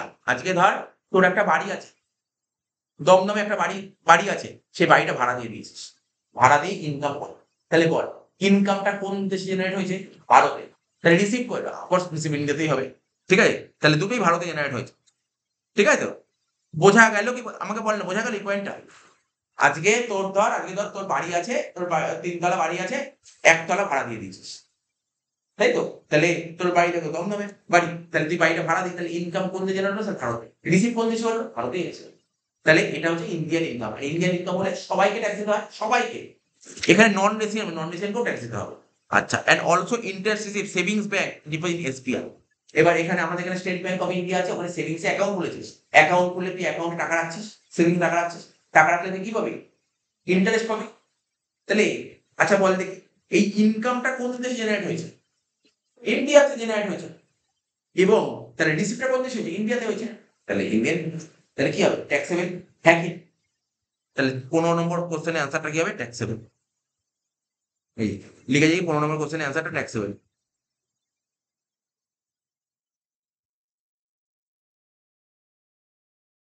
ঠিক আছে? এখানে এখানে বই, তোরা বইটা অনেক সুন্দর গল্প লিখেছে, আমার গল্প লিখতে হবে না, তোকে গল্প লিখতে হবে? তোকে বুঝিয়ে দিচ্ছি ব্যাপারটা বুঝতে পারলি তো? কেন ট্যাক্সেবল তোকে বোঝাতে হবে, ওরা লিখেছে কেন ট্যাক্সেবল, কেন নট ট্যাক্সেবল, কারণগুলো লিখেছে, বাট আমি তোকে মুখে বলে দিচ্ছি। 15 নম্বর হয়ে গেল, তাই তো? 16 নম্বর, 16 নম্বর দেখ, বা চেষ্টা কর না, 16 নম্বরে বল না, চেষ্টা কর না। মিস্টার এস একজন নন রেসিডেন্ট, আবার নন রেসিডেন্ট বলেছে, বলছে হি রিসিভড পেনশন ইন ইংল্যান্ড 20,000 টাকা, but pension from that service, তো আগেই বললো। তুই আজকে ধর তোর বাড়িতে ধর তোর দাদু আছে, দাদু ধর ভারতে চাকরি করতো, ধর এখানে ওএনজিসি কোম্পানি চাকরি করতো, এখন চলে গেছে ইউএসএ শিফট করেছে, পেনশন ওই দেশে পাচ্ছে। তাহলে পেনশন রিসিভ হলো কোথায়? ইউএস। আর কাজ করেছিল ওএনজিসি ভারতে। তাহলে কি হবে? একটু কোন দেশে হয়েছে? ইন্ডিয়া। রিসিভ ভারত হয়েছে। আমি বললাম একটু যদি ভারত হয় তাহলে কি বলে? Indian income. ইন্ডিয়ান ইনকাম হলে সবাইকে ট্যাক্স দিতে হবে, তাহলে কি হবে? Taxable in India. তাহলে বুঝতে পারছিস না বল? 16 নম্বরটা, 16 নম্বরটা কি হলো? Taxable in India. বুঝতে পারছিস কি বুঝতে পারছিস না? তাহলে কি হলো? ওই লেখাটাই মেন, ওই লেখাটা পড়া থাকলে অঙ্ক হয়ে যাবে। আগের দিনের চেয়ে এটা বেশি ছিল। আগের দিনে তো আমাকে পেন ইউজ করতে হচ্ছিল, এখানে পেন ইউজ করতে কোশ্চেন বলে অ্যান্সার দিয়ে যাচ্ছে। 17 নম্বর, বল দেখি, তুই বল দেখি, ট্রাই কর, ভুল হোক আমি বুঝিয়ে দেবো, যদি ভুল হয় আমি বোঝাবো, ভুল হোক বোঝাবো, কিন্তু অ্যানালাইসিস সহকারে বলবি, অ্যানালাইসিস। বলছে mister P resident and ordinary resident in India, ঠিক আছে তো? আচ্ছা, হি receive dividend from an Italian company, Italian company থেকে ডিভিডেন্ড পেয়েছে, ইটালিয়ান কোম্পানি থেকে তুই ডিভিডেন্ড রিসিভ করছিস, ঠিক আছে?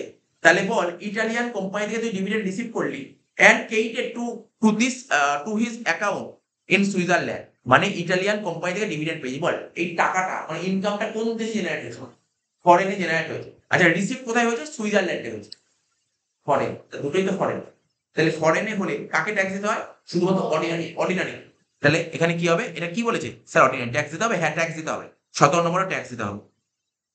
বোঝা গেল কি বলে? 17টা দেখ, বুঝতে পারছিস তো? 17টা কোশ্চেন হয়ে গেল।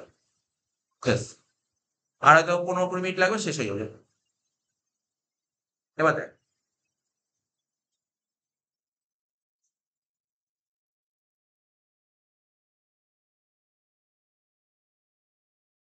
6টা অঙ্ক করো, ঠিক আছে? 6টা অঙ্ক করে দিচ্ছি, খাতা খোল। 6টা অঙ্ক করে দিচ্ছি, হ্যাঁ, খাতা খোল।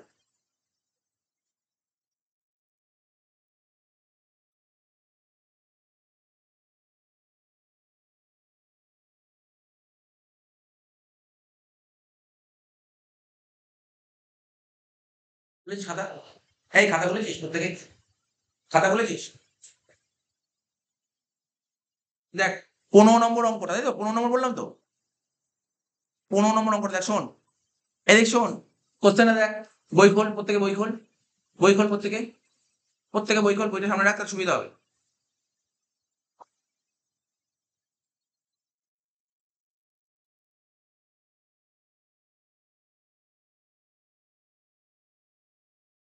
শুনছিস তো? দেখ আমি বলছি, এই অঙ্ক করতে, এই যে আমাদের যখন কলেজে এই অঙ্ক আসে না, কলেজে যখন এই অঙ্ক আসে না, সবাই মানে মানে ওয়েট করে থাকে এই অঙ্ক আসার জন্য।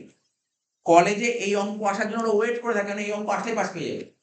আসা মানে পাস, মানে কিছু নেই, এরা এত মানে এরকমই অঙ্ক থাকে কলেজে। দেখ কোশ্চেনটা বলছি, শোন। বলছো from the following information compute taxable income of C Rabi Roy for the assessment year 24-25, বা তোদের বলছে 25-26 লেখা আছে, কোনো ম্যাটার করে না। Assuming that C Roy is a resident but not resident আর নন রেসিডেন্ট, তাহলে কি করবি জানিস তো? দেখ, এই দেখ, ঘর করছি, এই ঘর কর, এই দেখ, এই দেখ, ঘর করে দিলাম, দেখ, দুটো দাগ কাট, এই দুটো দাগ কাট, এই দুটো দাগ কাটলাম, দুটো দাগ কাট। প্রথম করে কি বলেছে বল? কোশ্চেনটা কি বলেছে পড়।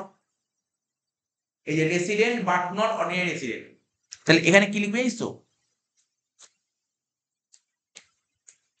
NOR, কি লিখবি? NOR। আর কি বলেছে? NR। লেখ, আমি মানে বলছি, একটা লেখ NOR আর একটা NR।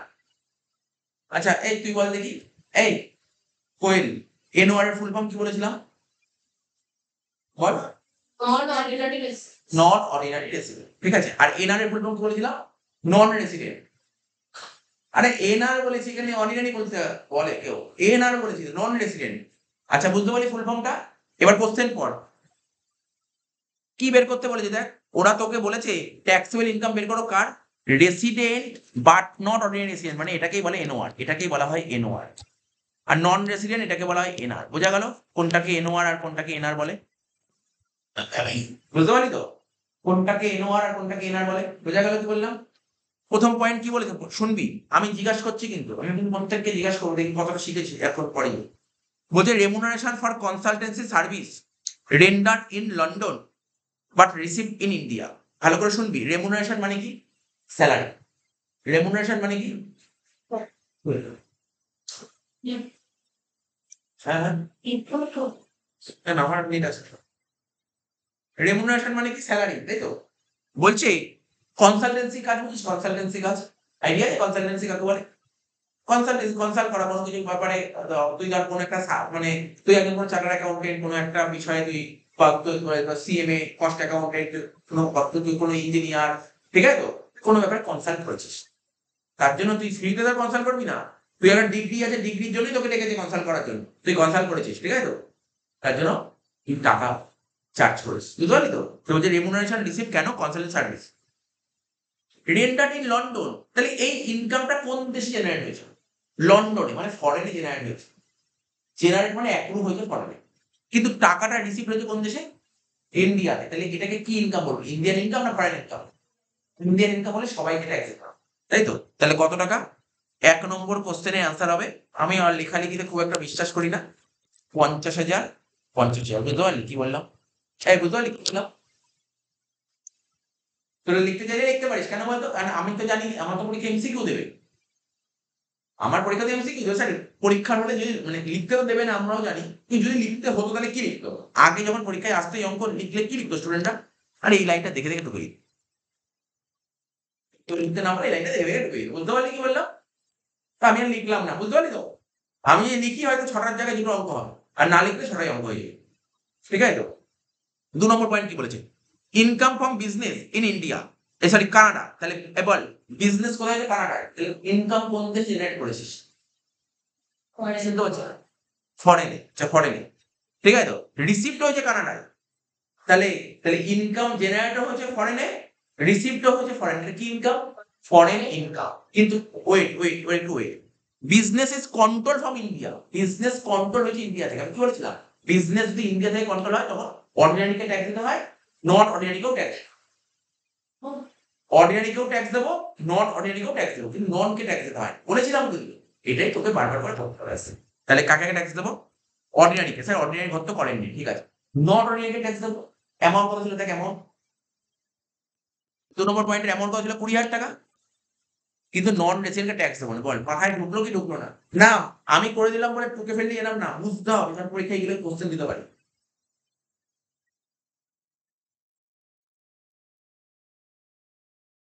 বুঝিসনি কি বললাম? বুঝিসনি? না বুঝতে পারলে বল, ওই জায়গাটা আমি খুলে আবার দেখিয়ে দিচ্ছি। ওখানে লেখা ছিল, ভালো করে শোন, ইনকাম জেনারেট হয়েছে ফরেনে, রিসিপ্ট হয়েছে ফরেন।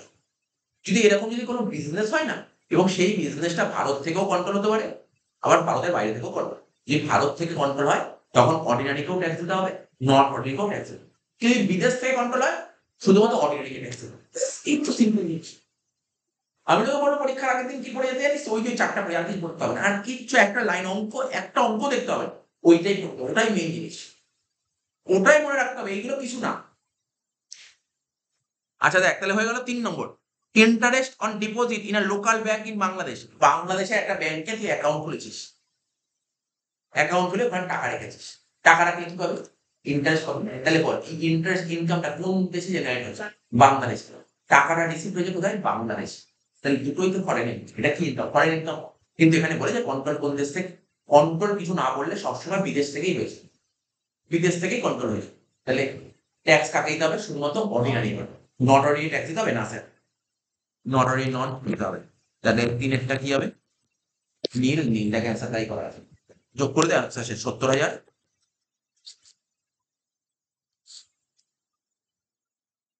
লেখ ৭০,০০০ কত হলো? ৫০,০০০। তাহলে বল বুঝেছিস কি বুঝিস? এটাকে বলা হয় কি বলতো? Gross total income. কি লিখলাম? লেখ গ্রস টোটাল ইনকাম।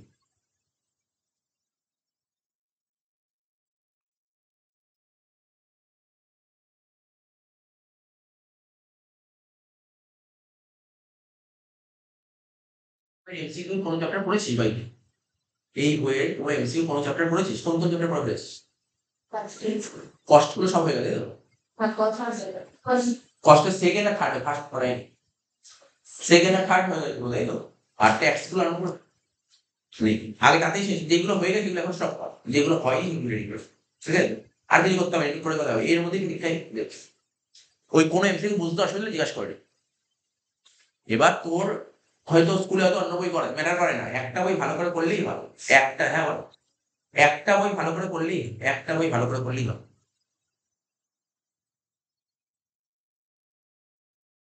পরের বার তোরা যখন এইচএস দিবি কোনো সমস্যা হবে না। মানে এইচএস এর জন্য আমরা অনেক জিনিস, সুন্দর ম্যাটেরিয়াল, প্রচুর পরীক্ষার পেপার তৈরি করে ফেলেছি। কেননা এবছর আমি ওদের অ্যাকাউন্টেন্সির এখনো পর্যন্ত ২০টা পেজ করিয়েছি। 20টা পেজ, মানে এরকম বইয়ের ব্যাপার না, বইটা হয়েছে বইয়ের বড়, 20টা পেজ করেছে মানে কোশ্চেন পেপার, এবং লিখেও দিয়েছে ওর ওর বাইরে দেবেই না, দেবেই না, একটা কোশ্চেন টাচ করতে পারবে না, মানে ওর বাইরে হবে না কোশ্চেন। এইচএস নিয়ে 11-এ তো অত ব্যাপার না, কেন 11-এর সমস্যাটা কোথায় হয় জানিস তো? 11-এর সমস্যা হচ্ছে স্কুল কোশ্চেন করে, আর 12-এর সমস্যা কোথায় হয় বলতো? 12-এ না বোর্ড কোশ্চেন করে, তা আমরা জানি বোর্ড কি কোশ্চেন করবে, একদম আইডিয়া নেই বোর্ড কি কোশ্চেন করবে। আগেও 11-এ যখন পরীক্ষা হতো বোর্ড কোশ্চেন করতো, বোর্ড কোশ্চেন হলে আমি অত দেখতাম না কি করায়, স্কুল কি করে, স্কুল দেখতামই না, স্কুলে কি কোশ্চেন সাজেশন দিতে দূর, স্কুলের সাজেশন ছুঁড়ে ফেলে দেখতাম, কারণ আমি জানি কি দেবে কোশ্চেন। বোর্ড কোশ্চেন করলে আমি জানি বোর্ড কি কোশ্চেন করতে হবে। ইভেন ওদেরও এইবার এইচএস যারা পরীক্ষা দিল আগের বছর, যারা পরীক্ষা দিল ধর 2024 25 এই পরীক্ষাটা হলো, ও তো আমাকে বলেছিল এই কটা কোশ্চেন পড়ে গেলে হবে, আপনার এই বাইরে তো দেবেই না, টাচই করতে পারবে না। এমসিকিউ পরীক্ষার আগের দিন বিকাল বেলায় 2 ঘন্টার অ্যাকাউন্টস এর এমসিকিউ বলেছে, সব কম, সব কম, 2 ঘন্টার এমসিকিউ অ্যাকাউন্টস এর, তারপর হচ্ছে তোর কস্ট ট্যাক্স, বিজনেস স্টাডিজ, ল, ইকোনমিক্স, সব কম। ওই পরীক্ষার আগের দিন 2 ঘন্টা এমসিকিউ করবো, ওর মধ্যে সব এসে, মানে বোর্ডের কোশ্চেন করলে তো জানি বোর্ড কি কোশ্চেন করতে পারে, বোর্ডের একটা লেভেল আছে যে বোর্ড কতদূর কোশ্চেন করতে পারে।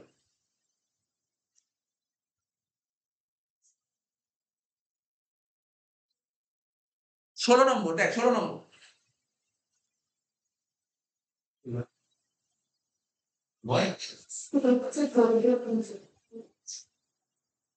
16 নম্বর অঙ্কটা দেখ, 16 নম্বর অঙ্কটা দেখ, আমরা তাহলে কি করলাম, ছোট্ট মতো অঙ্ক হয়ে গেল তো, 16 নম্বর অঙ্কটা তাহলে আমি কি বললাম, তোদেরও লিখে লিখে করতে হবে না, বুঝতে পারলি তো ব্যাপারটা, তোর এইটা করাতে তুই বুঝতে পারলি কোনটা কোথায় হচ্ছে।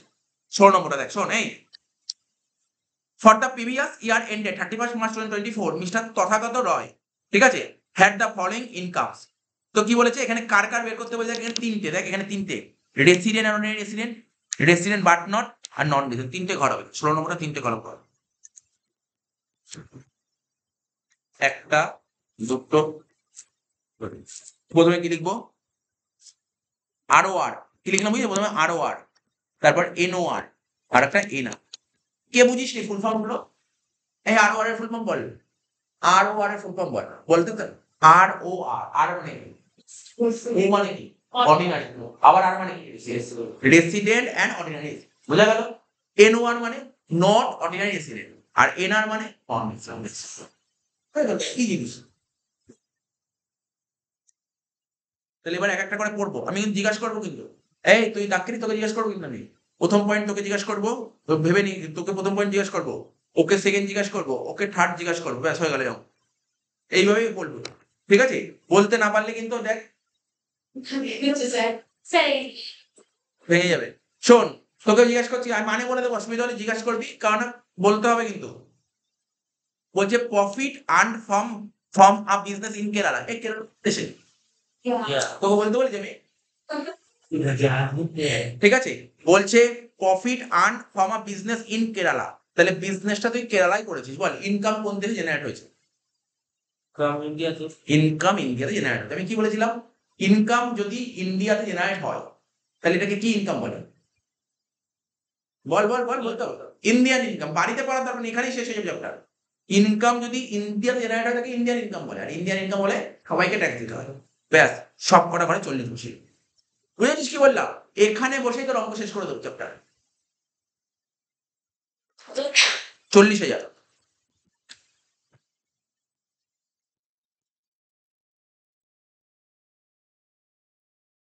সে ঠিক আছে, কি বললাম বলতে পারি, তুই ওকে জিজ্ঞেস করি শুভঙ্কর, এখানে পুরো ক্লিয়ার করে নিবি, এখানেই ক্লিয়ার হবে, মানে বাড়িতে গিয়ে দেখবো না, আর দরকারই নেই দেখার, এইভাবে করে ফেলবি। 2 নম্বর পয়েন্ট, তোদের পড়ার কোশ্চেন জিজ্ঞাসা করবো, 2 নম্বর তুই বল, 2 নম্বর পর, profit earn from a business in USA, তাহলে বিজনেসটা হচ্ছে বলে যে ইউএসএ, তাহলে বল বিজনেস কোথায়, ইনকাম কোন দেশে জেনারেট হয়েছে, বাইরের দেশে জেনারেট হয়েছে। বলছে control from West Bengal, West Bengal কোন দেশে, ইন্ডিয়াতে, আচ্ছা ইন্ডিয়াতে, তাহলে বিজনেসটা কন্ট্রোল হচ্ছে ইন্ডিয়া থেকে, তাহলে নিয়ম কি ছিল, ইনকাম জেনারেট হচ্ছে ভারতের বাইরে, ইনকাম জেনারেট হয়েছে ভারতের বাইরে, মানে বিজনেসটা হয়েছে ভারতের বাইরে, মানে ঠিক আছে, কিন্তু কন্ট্রোলটা হয়েছে কোথায়, সেই বিজনেসটা ভারত থেকে। নিয়ম কি বলেছিলাম, ভারত থেকে কন্ট্রোল হলে কি করতে হয়, বলে গেছিল, বল বল বল বল বল বল, চেষ্টা কর বল। ROR আর MOR ট্যাক্স হ্যাঁ, ROR এবং NOR ট্যাক্স দিতে হবে, এনারে ট্যাক্স দিতে হবে, ব্যাস। এই যখন তুই বলা শিখবি তখনই তুই ভাববি পারছিস করতে। তাহলে কত হবে? 15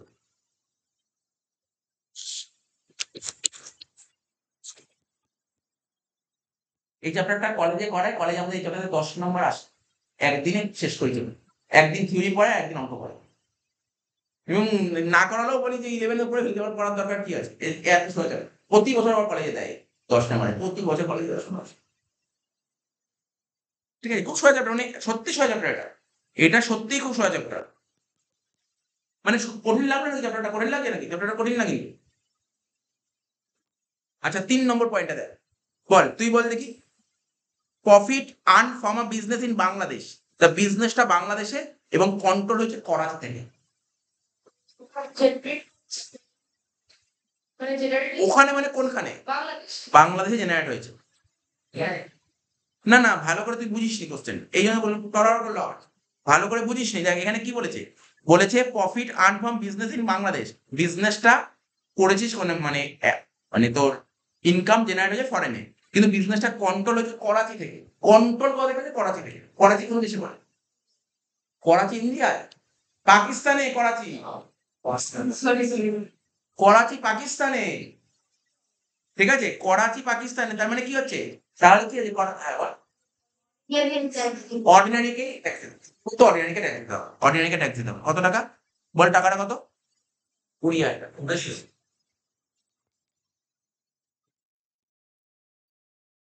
তাও পাকিস। জানিস না করাচি পাকিস্তানে? এই বাবা, এই কত যুদ্ধ বুদ্ধ হলো, করাচি করাচি বারবার, করাচি, ইসলামাবাদ, লাহোর, পাকিস্তানে। রাওয়ালপিন্ডি, এই কত জায়গা আছে। করাচি পাকিস্তানে জানে না, এই বাবা। শোন, না না, এটা তো এটা কমন ব্যাপার, সবাই জানে করাচি। এখন যদি আমি তোকে বলতাম যে রাওয়ালপিন্ডি, তাহলে জানতে পারিস। যেমন ইসলামাবাদ মোটামুটি নলেজে থাকে না। আচ্ছা, সে অঙ্ক শেষ হয়ে গেল। তাহলে 40 আর 15, 55, 55 আর 20 কত হচ্ছে? 75,000। এই যে যখন ওই তোর ইয়েটা হলো না, যে আমাদের এই ওয়ার্ড কিছুদিন আগে যে ঝামেলাটা হলো, মানে তোর অ্যাটাকটা হলো, কিছুদিন আগে অ্যাটাকটা হলো না, সেই সময় তো বারবার নিউজে করাচির কথা বলছিল, বারবার করাচির কথা বলছিল। তো স্যার আমরা নিউজই পড়ি না, ওরা তো ইনস্টাগ্রাম নিয়ে কিছু বলবে। 40 আর 15, 55, এটা 40,000। তাহলে এটাকে কি বলে? এটাকে বলে গ্রস টোটাল ইনকাম।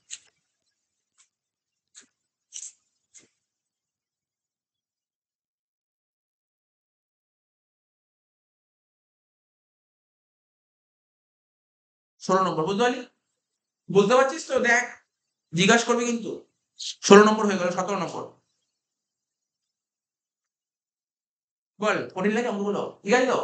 17 নম্বর কি বলছে দেখ। ওই আবার 3টে দাগ কাট। Resident, non resident, resident but not resident, non resident.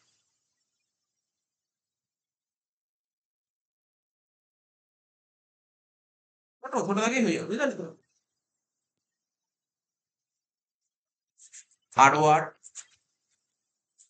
N war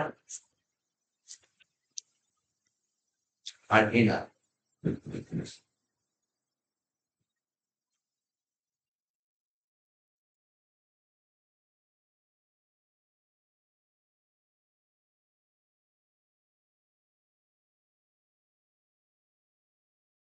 ঠিক আছে, বলবো? তুই বলিস, হ্যাঁ? মিথ্যা। দেখ শোন কি বলছে, প্রথম পয়েন্টটা বলছি, কোনো অসুবিধা নেই।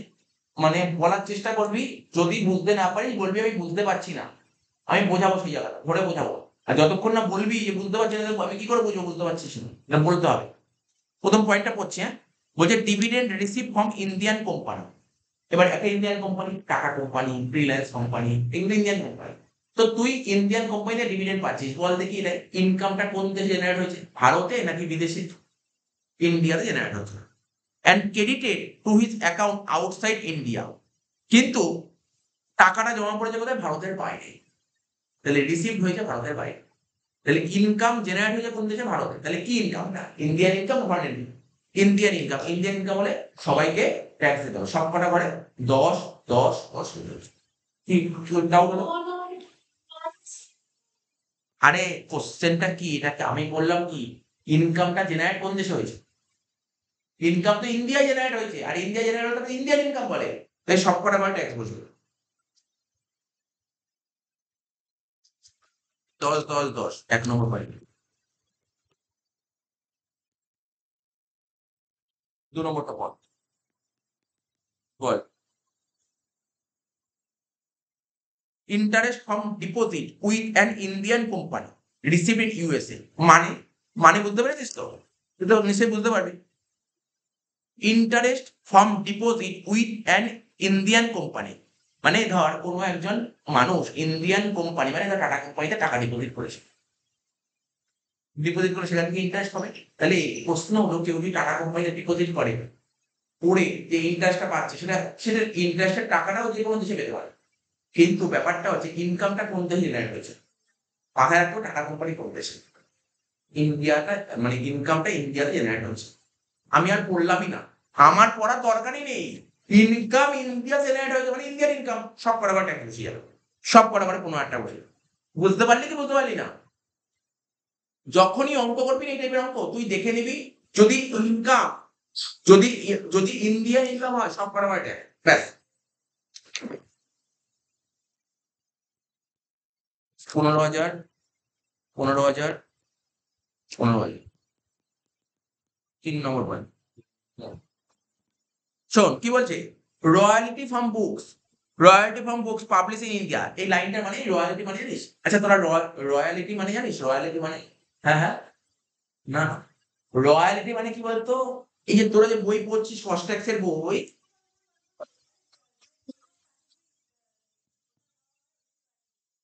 এই যে কস্ট ট্যাক্সের যে বই, এই যে এই বইটা লিখেছে বসু এন্ড নায়ক দুজন মিলে, ঠিকই বলেছে, বসু এন্ড নায়ক দুজন মিলে বইটা লিখেছে, ঠিক আছে তো? তো এরা এরা একে একে কি দেবে? এই যে বই লিখেছে এ কি কোনো স্যালারি পায় নাকি? যে বই লিখে সে কি স্যালারি পায়? না না। এ কি কোনো বিজনেস করে? না। এ কি পাবে? রবীন্দ্র লাইব্রেরি থেকে না একটা রয়্যালিটি পায়, রয়্যালিটি পায়।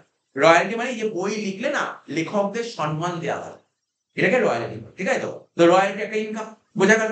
আচ্ছা এবার দেখ, বলছে royalty from books publish in India. আচ্ছা বল, ইন ইন্ডিয়া বলেছে, তার মানে এখানে কোশ্চেন করে বল ইনকামটা কোন দেশে জেনারেট হয়েছে? ইন্ডিয়াতে। ইন ইন্ডিয়া মানে ইন্ডিয়ান, আর একটা ট্রিক্স বলে দেবো, ইন ইন্ডিয়া লেখা থাকা মানেই কিন্তু ইন্ডিয়ান ইনকাম। এটা আর একটা ট্রিক্স, ছোট্ট ট্রিক্স, আর পড়তে হবে না। আর কোনো লাইন পড়তে হবে, তুই কোনো একটা লাইন খোঁজ ইন ইন্ডিয়া লেখা আছে মানে ইন্ডিয়ান ইনকাম, এটা একটা ছোট্ট ট্রিক্স বললাম। ইন ইন্ডিয়া লেখা থাকা মানে কিন্তু ইন্ডিয়ান ইনকাম। সব কটা করে ট্যাক্স বসবে 40,000 টাকা।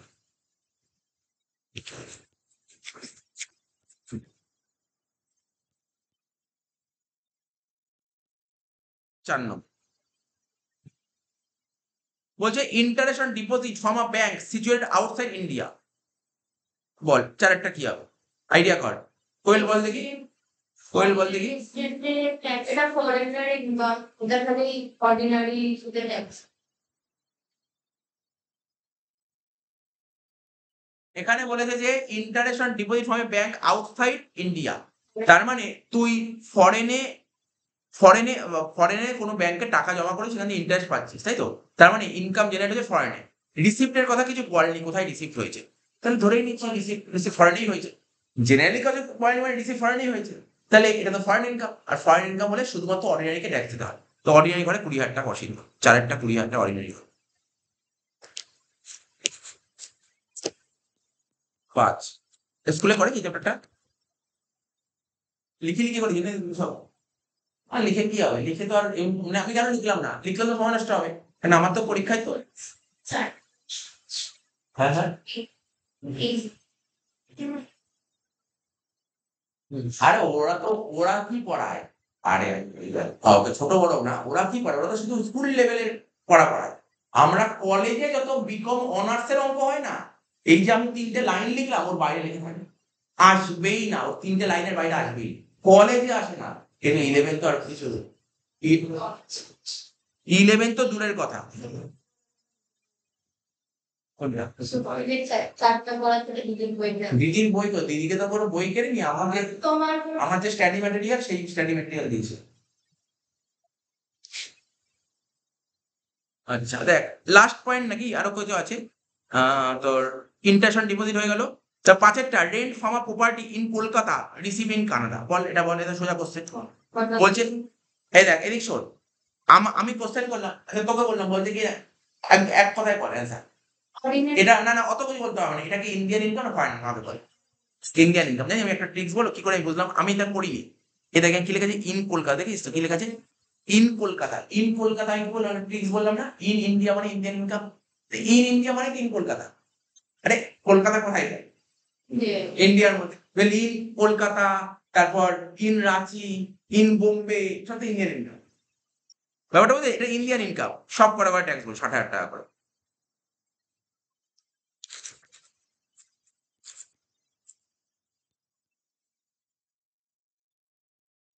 ছ নম্বর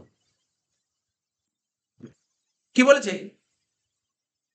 rent from a property in USA. USA তোর কোনো একটা বাড়ি আছে, প্রপার্টি আছে, ঠিক আছে, রেন্ট ফ্রম আ বাড়ি আছে, সেই বাড়িটা ভাড়া দিয়েছিস, ভাড়া দিয়ে তুই বাড়ি ভাড়াটা ওখানেই পেয়েছিস, বাড়ি ভাড়াটা ওখানেই পেয়েছিস, তার মানে কি ইনকাম জেনারেট হয়েছে ইউএসএ, রিসিভড হয়েছে ইউএসএ, দুটোই ফরেন। তাহলে শুধুমাত্র অর্ডিনারিতেই ট্যাক্স, অর্ডিনারি ঘরে ট্যাক্স করছে 6,000 টাকা। কারণ আমি বললাম রেমিটেন্স ম্যাটার করে না, 40,000 টাকা।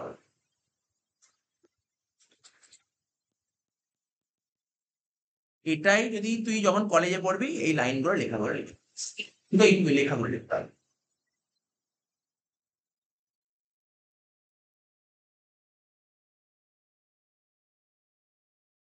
ব্যাস শেষ হয়ে গেল, অঙ্ক মিলিয়ে দে।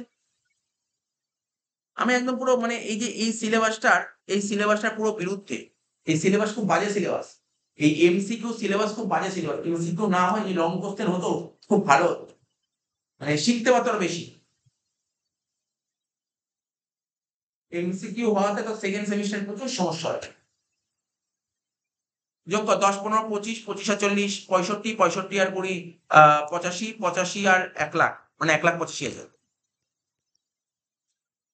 10, 15, 25, 25 আর 1,00,000 মানে 1,25,000। 10, 15, 25, 25 আর 1,00,000, 1,25,000। তাহলে অ্যান্সার কত হলো? 1,85,000, 1,02,000, 1,02,000, এটাকে বলে গ্রস টোটাল ইনকাম।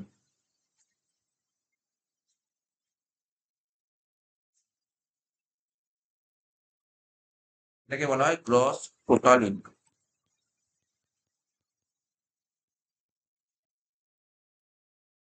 ঠিক আছে, বোঝা গেল?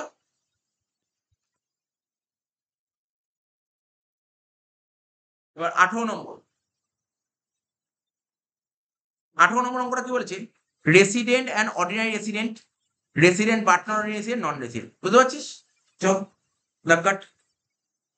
এগুলো সব অঙ্ক করেনি কলেজ, স্কুলে করেনি, সব করেছিস সব?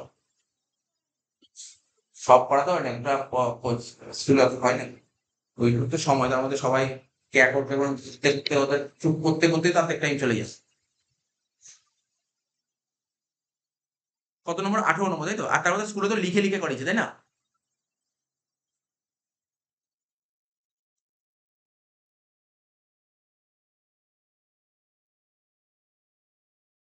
তোদের স্কুলে করে কি? হ্যাঁ হ্যাঁ, করে হয়তো যাস। এগুলো করতে পারবো।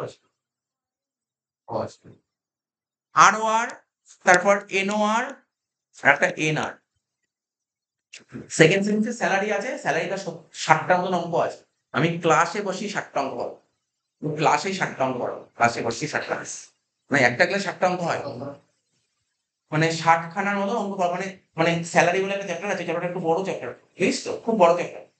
আমার মনে হয় স্যালারি থেকেই মোটামুটি ধর 20 নম্বর, তো 20 নম্বর স্যালারি থেকেই 15 নম্বর দেবে। মানে একটু ভালো করে করতে হবে স্যালারি চ্যাপ্টার। ওটা সেকেন্ড সেমিস্টার আছে, ওটা একটু শেখার আছে ট্যাক্সের। সেকেন্ড সেমিস্টারে তোকে ওই ফার্স্ট সেমিস্টারে যেমন কষ্ট শব্দ সময় দিল না এমসিকিউ, তো কেটে গেল। কিন্তু সেকেন্ড সেমিস্টারে অঙ্ক আছে, সব হাতে ধরে ধরে করতে হবে সব। শোন 18 নম্বর অঙ্কটা দেখ, 18 নম্বর অঙ্কটা পড়ছি, হ্যাঁ শোন, এই আসতে, এই শোন বলছি, তুই বল দেখি, আমি বুঝিয়ে দেবো, অসুবিধা হয়। দেখ পর কোশ্চেনটা পর, 18 ফার্স্ট পয়েন্টটা, agriculture income from land situated in Bangladesh. তো বল, আমি কিছুক্ষণ আগে পড়ালাম, শুরু করলাম কৃষি আয়। আজকে আমার ভারতবর্ষে ধর যারা কৃষকরা কৃষিকাজ করছে, কৃষিকাজ করে যদি কোনো ইনকাম করে, গভর্নমেন্ট ওর থেকে ট্যাক্স নেবে না। কেন ট্যাক্স নেবে জানিস? ওরা কৃষিকাজ করছে বলেই আমরা আজ খাওয়া দাওয়া করতে পারছি। ওরা যদি কৃষিকাজ না করতো তাহলে আমরা কোথায় খাবার পেতাম? যতই টাকা দেবো খাবার পেতাম কোথায়? তার মানে ওরা আমাদের দেশের ডেভেলপ করছে, দেশের উন্নতির কাজ করছে ওরা। তো গভর্নমেন্ট বলেছে না, তুমিই তো আমাদের ভবিষ্যৎ, মানে তুমিই তো আমাদের আসল সম্পদ। কৃষক তাই হচ্ছে আমাদের দেশের আসল সম্পদ। ওরা আছে বলেই আমরা, এটাই জন্য ওদের থেকে ট্যাক্স নেবো না, ওদের থেকে ট্যাক্স নেবো না। বাংলাদেশ, তুমি বাংলাদেশের উন্নতি করেছো, আমার তো উন্নতি করো, আমার দেশের উন্নতি করলে তোমার থেকে ট্যাক্স নেবো না। তুমি বিদেশের উন্নতি করেছো, তাহলে আমি ট্যাক্স নেবো। তাহলে এখানে কি হবে? Agriculture income from land situated in Bangladesh. তার মানে এটা কি? এটা হচ্ছে ফরেন ইনকাম। এটা কি ইনকাম? এটা কিন্তু ফরেন ইনকাম। ফরেন ইনকাম হলে শুধুমাত্র প্রথম ঘরে ট্যাক্স হবে, শুধুমাত্র প্রথম ঘরে, মানে অর্ডিনারি ঘরে ট্যাক্স হবে, শুধুমাত্র অর্ডিনারি ঘরে ট্যাক্স হবে। ঠিক আছে, মনে থাকবে তো? 15,000 টাকা। 1 নম্বর পয়েন্টটা 15,000 টাকা লেখ। 1 নম্বর পয়েন্টটা লেখ 15,000। এই আরো আমি কিন্তু দেখ, আমি কিন্তু না শুধু আমি অ্যান্সার লিখছি, আমি কিন্তু প্রপারলি অ্যানালাইসিস করছি। তোদের অ্যানালাইসিস ডাউট হলে জিজ্ঞাসা করবি বাড়িতে গিয়ে। তোরা তো সেইভাবে বাড়িতে বই খুলিস না, বই যদি খুলিস তাতেও যদি অসুবিধা হয় আমাকে জিজ্ঞাসা করি, পরের ক্লাসে বলে দেবো। 2 নম্বর point, agriculture income from land situated in India. মানে আমাদের ভারতবর্ষের বর্ধমান, বর্ধমানে চাল, ওখানে প্রচুর চাল তৈরি হয়, জানিস তো? বর্ধমানে প্রচুর চাল হয়, ঠিক আছে? তো ধান তৈরি হয়, তো ওখানে যে কৃষক ধান চাষ করছে, ধান চাষ করে ও প্রচুর টাকা কামালো, ঠিক আছে? কামালো, তাহলে ওর থেকে গভর্নমেন্ট ট্যাক্স নেবে না? কারণ দেশেই করেছে, দেশের উন্নতি করে। তাহলে এটা ট্যাক্স হবে, এটা এক্সেম্ট। সব কটা করে ড্যাশ ড্যাশ ড্যাশ, সব কটা করে ড্যাশ ড্যাশ ড্যাশ। বুঝতে পারলি কেন ট্যাক্স নিল না? কারণ এরকম ইনকাম এক্সেম্টেড। মনে হচ্ছে মানে মানে ফসল ফলিয়ে আমি নিজের দেশে কিভাবে তাহলে না না, ওকে দেখতে হবে এখানে কি বলে, ল্যান্ড কোন জমিতে চাষ করছিস, ভারতের জমি নাকি বিদেশে। আর ওটা তো বিক্রি হলো, ওটা তো আলাদা জিনিস, ওটা ইম্পোর্ট এক্সপোর্ট, ওটা তো আলাদা জিনিস। তুই বাংলাদেশ তৈরি করে দেশে নিয়ে আসলি, ওটা আলাদা জিনিস, ওটা তো বিজনেস হচ্ছে। সব কটা করে নীল বসবে, হ্যাঁ, দুয়েরটা।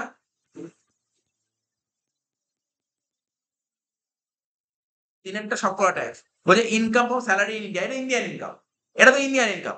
সব কটা করে 50,000 টাকা বসবে, বসিয়ে দে।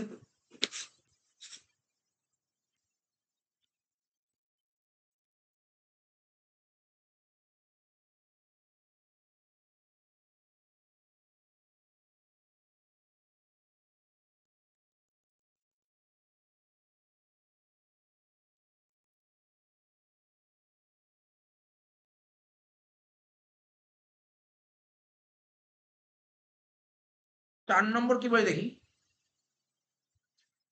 Gift receive from his parent. Parent কি? আমার রিলেটিভের মধ্যে পড়ে, প্যারেন্ট আমার রিলেটিভের মধ্যে পড়ে, প্যারেন্টের থেকে গিফট পেয়েছি। তাহলে আমি কিছুক্ষণ আগে পড়ালাম না, গিফট।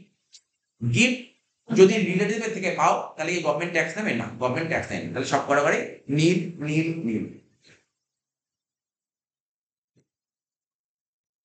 তাহলে ওই লেখাগুলো পড়িয়েছিলাম, দরকার ছিল, কাজের জিনিস ছিল। 5 নম্বর point, gift from a friend. ফ্রেন্ডের থেকে গিফট পাচ্ছিস, ঠিক আছে? ফ্রেন্ডের থেকে গিফট পাচ্ছি কত টাকা? 75,000 টাকা, ঠিক আছে তো? 75,000 টাকা। আমি কি বলেছিলাম, যদি তুই গিফট যদি পাস, আস্তে আস্তে রিলেটিভ না, রিলেটিভ ছাড়া অন্য কোন নন রিলেটিভ থেকে যদি গিফট পাস তাহলে গভর্নমেন্ট ট্যাক্স নেবে কি নেবে না? নেবে, কিন্তু 50,000 টাকার উপর হলে। 75,000 টাকা 50 উপরে আছে, ট্যাক্স নেবে। কিন্তু প্রশ্নটা কি, গিফট রিসিভ আউটসাইড ইন্ডিয়া, তুই ভারতের বাইরে থেকে গিফট পাচ্ছিস, ভারতের বাইরে থেকে গিফট পাচ্ছিস, বা বিদেশে কোনো বন্ধু বান্ধব পাচ্ছিস, ঠিক আছে? ঠিক আছে, এটা হচ্ছে ফরেন ইনকাম হতো, এটা হচ্ছে তোর অর্ডিনারি রেসিডেন্ট করে ট্যাক্স দেবে, ঠিক আছে? শুধুমাত্র অর্ডিনারি করে ট্যাক্স দেবে।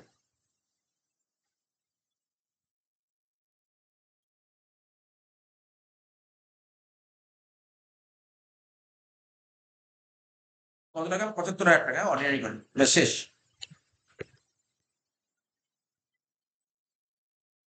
যোগ কর, 65 আর 75 কত হয়? 65 আর 75 1,40,000।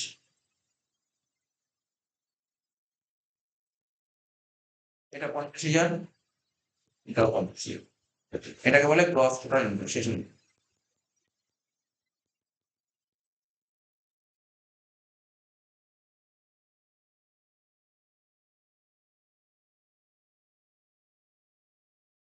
19 নম্বর অঙ্ক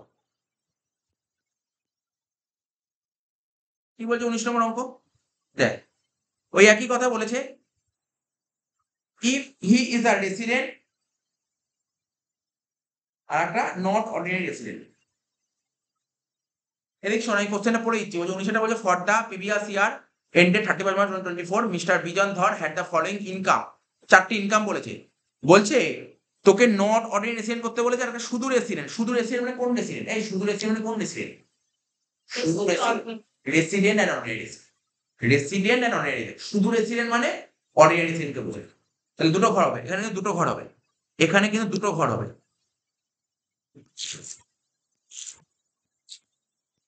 একটা হচ্ছে অর্ডিনারি ROR আর একটা NOR। 1 নম্বর পয়েন্ট কর কি বলছে profit from a business in Bangladesh receive in India. বল এটা কি ইনকাম? ইন্ডিয়ান ইনকাম না ফরেন ইনকাম? Indian income. একদম ঠিক বলেছিস, কারণ রিসিভড হয়েছে ভারত। হ্যাঁ বল। In India. হ্যাঁ ইন ইন্ডিয়া লেখা আছে, ঠিক আছে তো। 10,000 টাকা, সব কটা করে 10,000 টাকা বসি। 2 নম্বর পয়েন্ট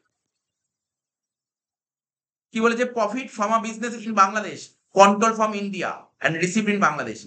বলছে তুই বিজনেসটা বাংলাদেশে করছিস কিন্তু বিজনেসটা কন্ট্রোল হয়েছে ভারত থেকে। ভারত থেকে কন্ট্রোল হলে কাকে ট্যাক্স দিতে হয়? Ordinary are not ordinary. তাহলে প্রথম দুটো ঘরেই টাকা লিখবি 25-25।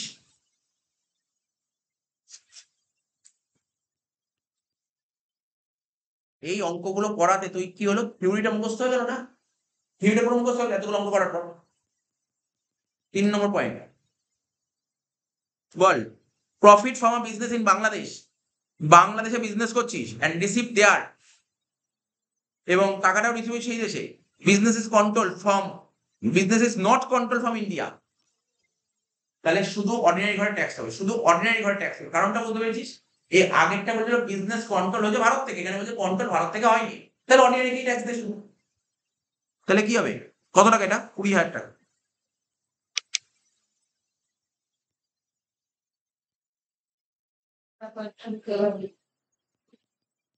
চারটা বলছে income from house property in UK. UK মানে ইউনাইটেড কিংডম, ঠিক আছে? ওখানে তোর বাড়ি আছে, ওখান থেকে ইনকাম হয়েছে, মানে তোর ইনকাম জেনারেট হয়েছে ইউকে তে আর রিসিভ হয়েছে ভারতে, তাহলে ইন্ডিয়ান ইনকাম। সব কটা ঘরে ট্যাক্স বসবে 50-50 শেষ। লিখতে গেলে তোর প্রচুর টাইম লাগবে, প্লিজ 5 মিনিটে একটা করে অঙ্ক নেমে যাচ্ছে। টোটাল কর 10-25-35, তাই তো? 10-25-35, 35 আর 20 কত হয়? 35 আর 20 হচ্ছে তোর 55, 55 আর 50 1,05,000।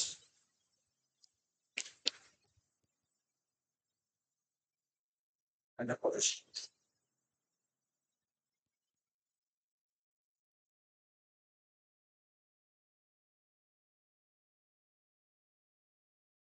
যেটা বলে এটাকে বলে গ্রস টোটাল ইনকাম।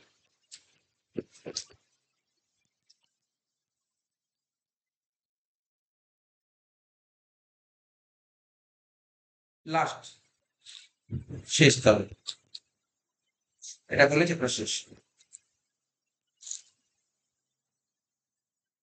20 নম্বর কি বলেছে এখানে? কজন? ওই দুজনের কথা বলেছে, একটা রেসিডেন্ট অর্ডিনারি রেসিডেন্ট আর একটা resident but not ordinary resident.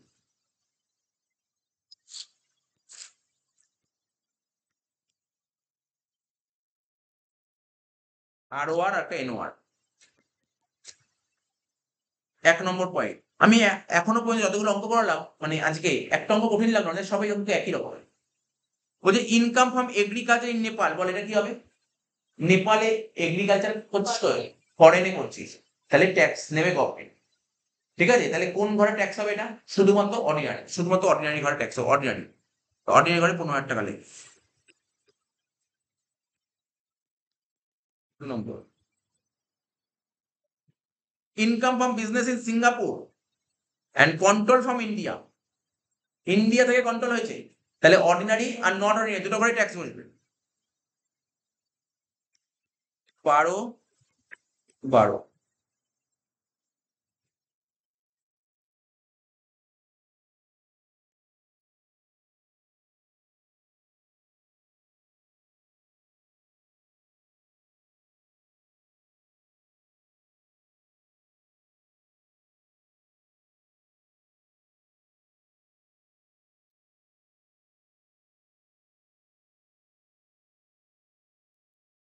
3 নম্বর কি বলেছে, বলছে অ্যামাউন্ট ব্রট ইনটু ইন্ডিয়া, মানে টাকা নিয়ে এসছে ভারতে, out of past untaxed foreign income.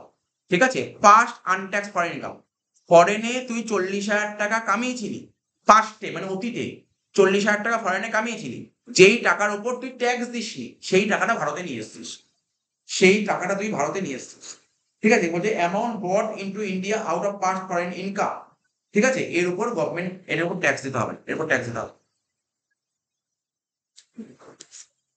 That's just it.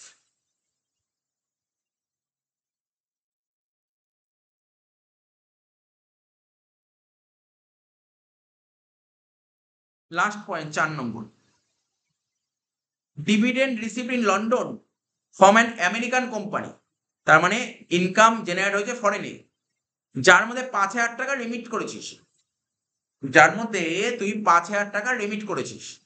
আমরা কি শিখেছিলাম, ধর ভালো করে শোন, ইনকাম জেনারেট হয়েছে ফরেনে, রিসিভ কোথায় হয়েছে, রিসিপ্ট না কোথায়, ইন্ডিয়ায় বলেছে, একবারও বলেনি ইন্ডিয়ায় রিসিপ্ট হয়েছে, বলেছে ইন্ডিয়ায় টাকাটা পাঠানো হয়েছে, তাহলে রিসিপ্ট কিন্তু ফরেনেই হয়েছে, তাহলে দুটোই তো ফরেনে হয়েছে। তার মানে এটা কি হবে, কাকে ট্যাক্স দেবে, শুধুমাত্র অর্ডিনারি রেসিডেন্টকে ট্যাক্স দিতে হবে, শুধুমাত্র অর্ডিনারি রেসিডেন্টকে ট্যাক্স দিতে হবে, হ্যাঁ কি না? কিন্তু প্রশ্ন হলো টাকা কত, কেউ যদি ভুল করে 5,000 টাকা লিখি, সে ভুল লিখছে, 5,000 লিখতে হবে না, অ্যাকচুয়ালি টাকাও জানি না কত হবে, টাকা হবে জানি কিন্তু কত হবে জানি না, ওরা টাকাটা দেয়নি। ধর সাপোজ ধর তুই 20,000 টাকা কামিয়েছিস, তার মধ্যে 5,000 টাকা ভারত পাঠিয়েছিস, 20,000 টাকা যেখানে আসবে, এটাই ছিল, ব্যাস শেষ হয়ে গেল। এটা যোগ করতে পারবো না, এটা মানে যোগ করবো কি করে জানি না, এটা যোগ করতে পারবো 12,000 টাকা, কিন্তু ওটা তো যোগ করতে পারবো না, মানে এখানে কি হবে 27,000 প্লাস এই রাইট চিহ্নটা লিখতে পারিস, 27,000 প্লাস রাইট চিহ্ন, হয়ে গেল।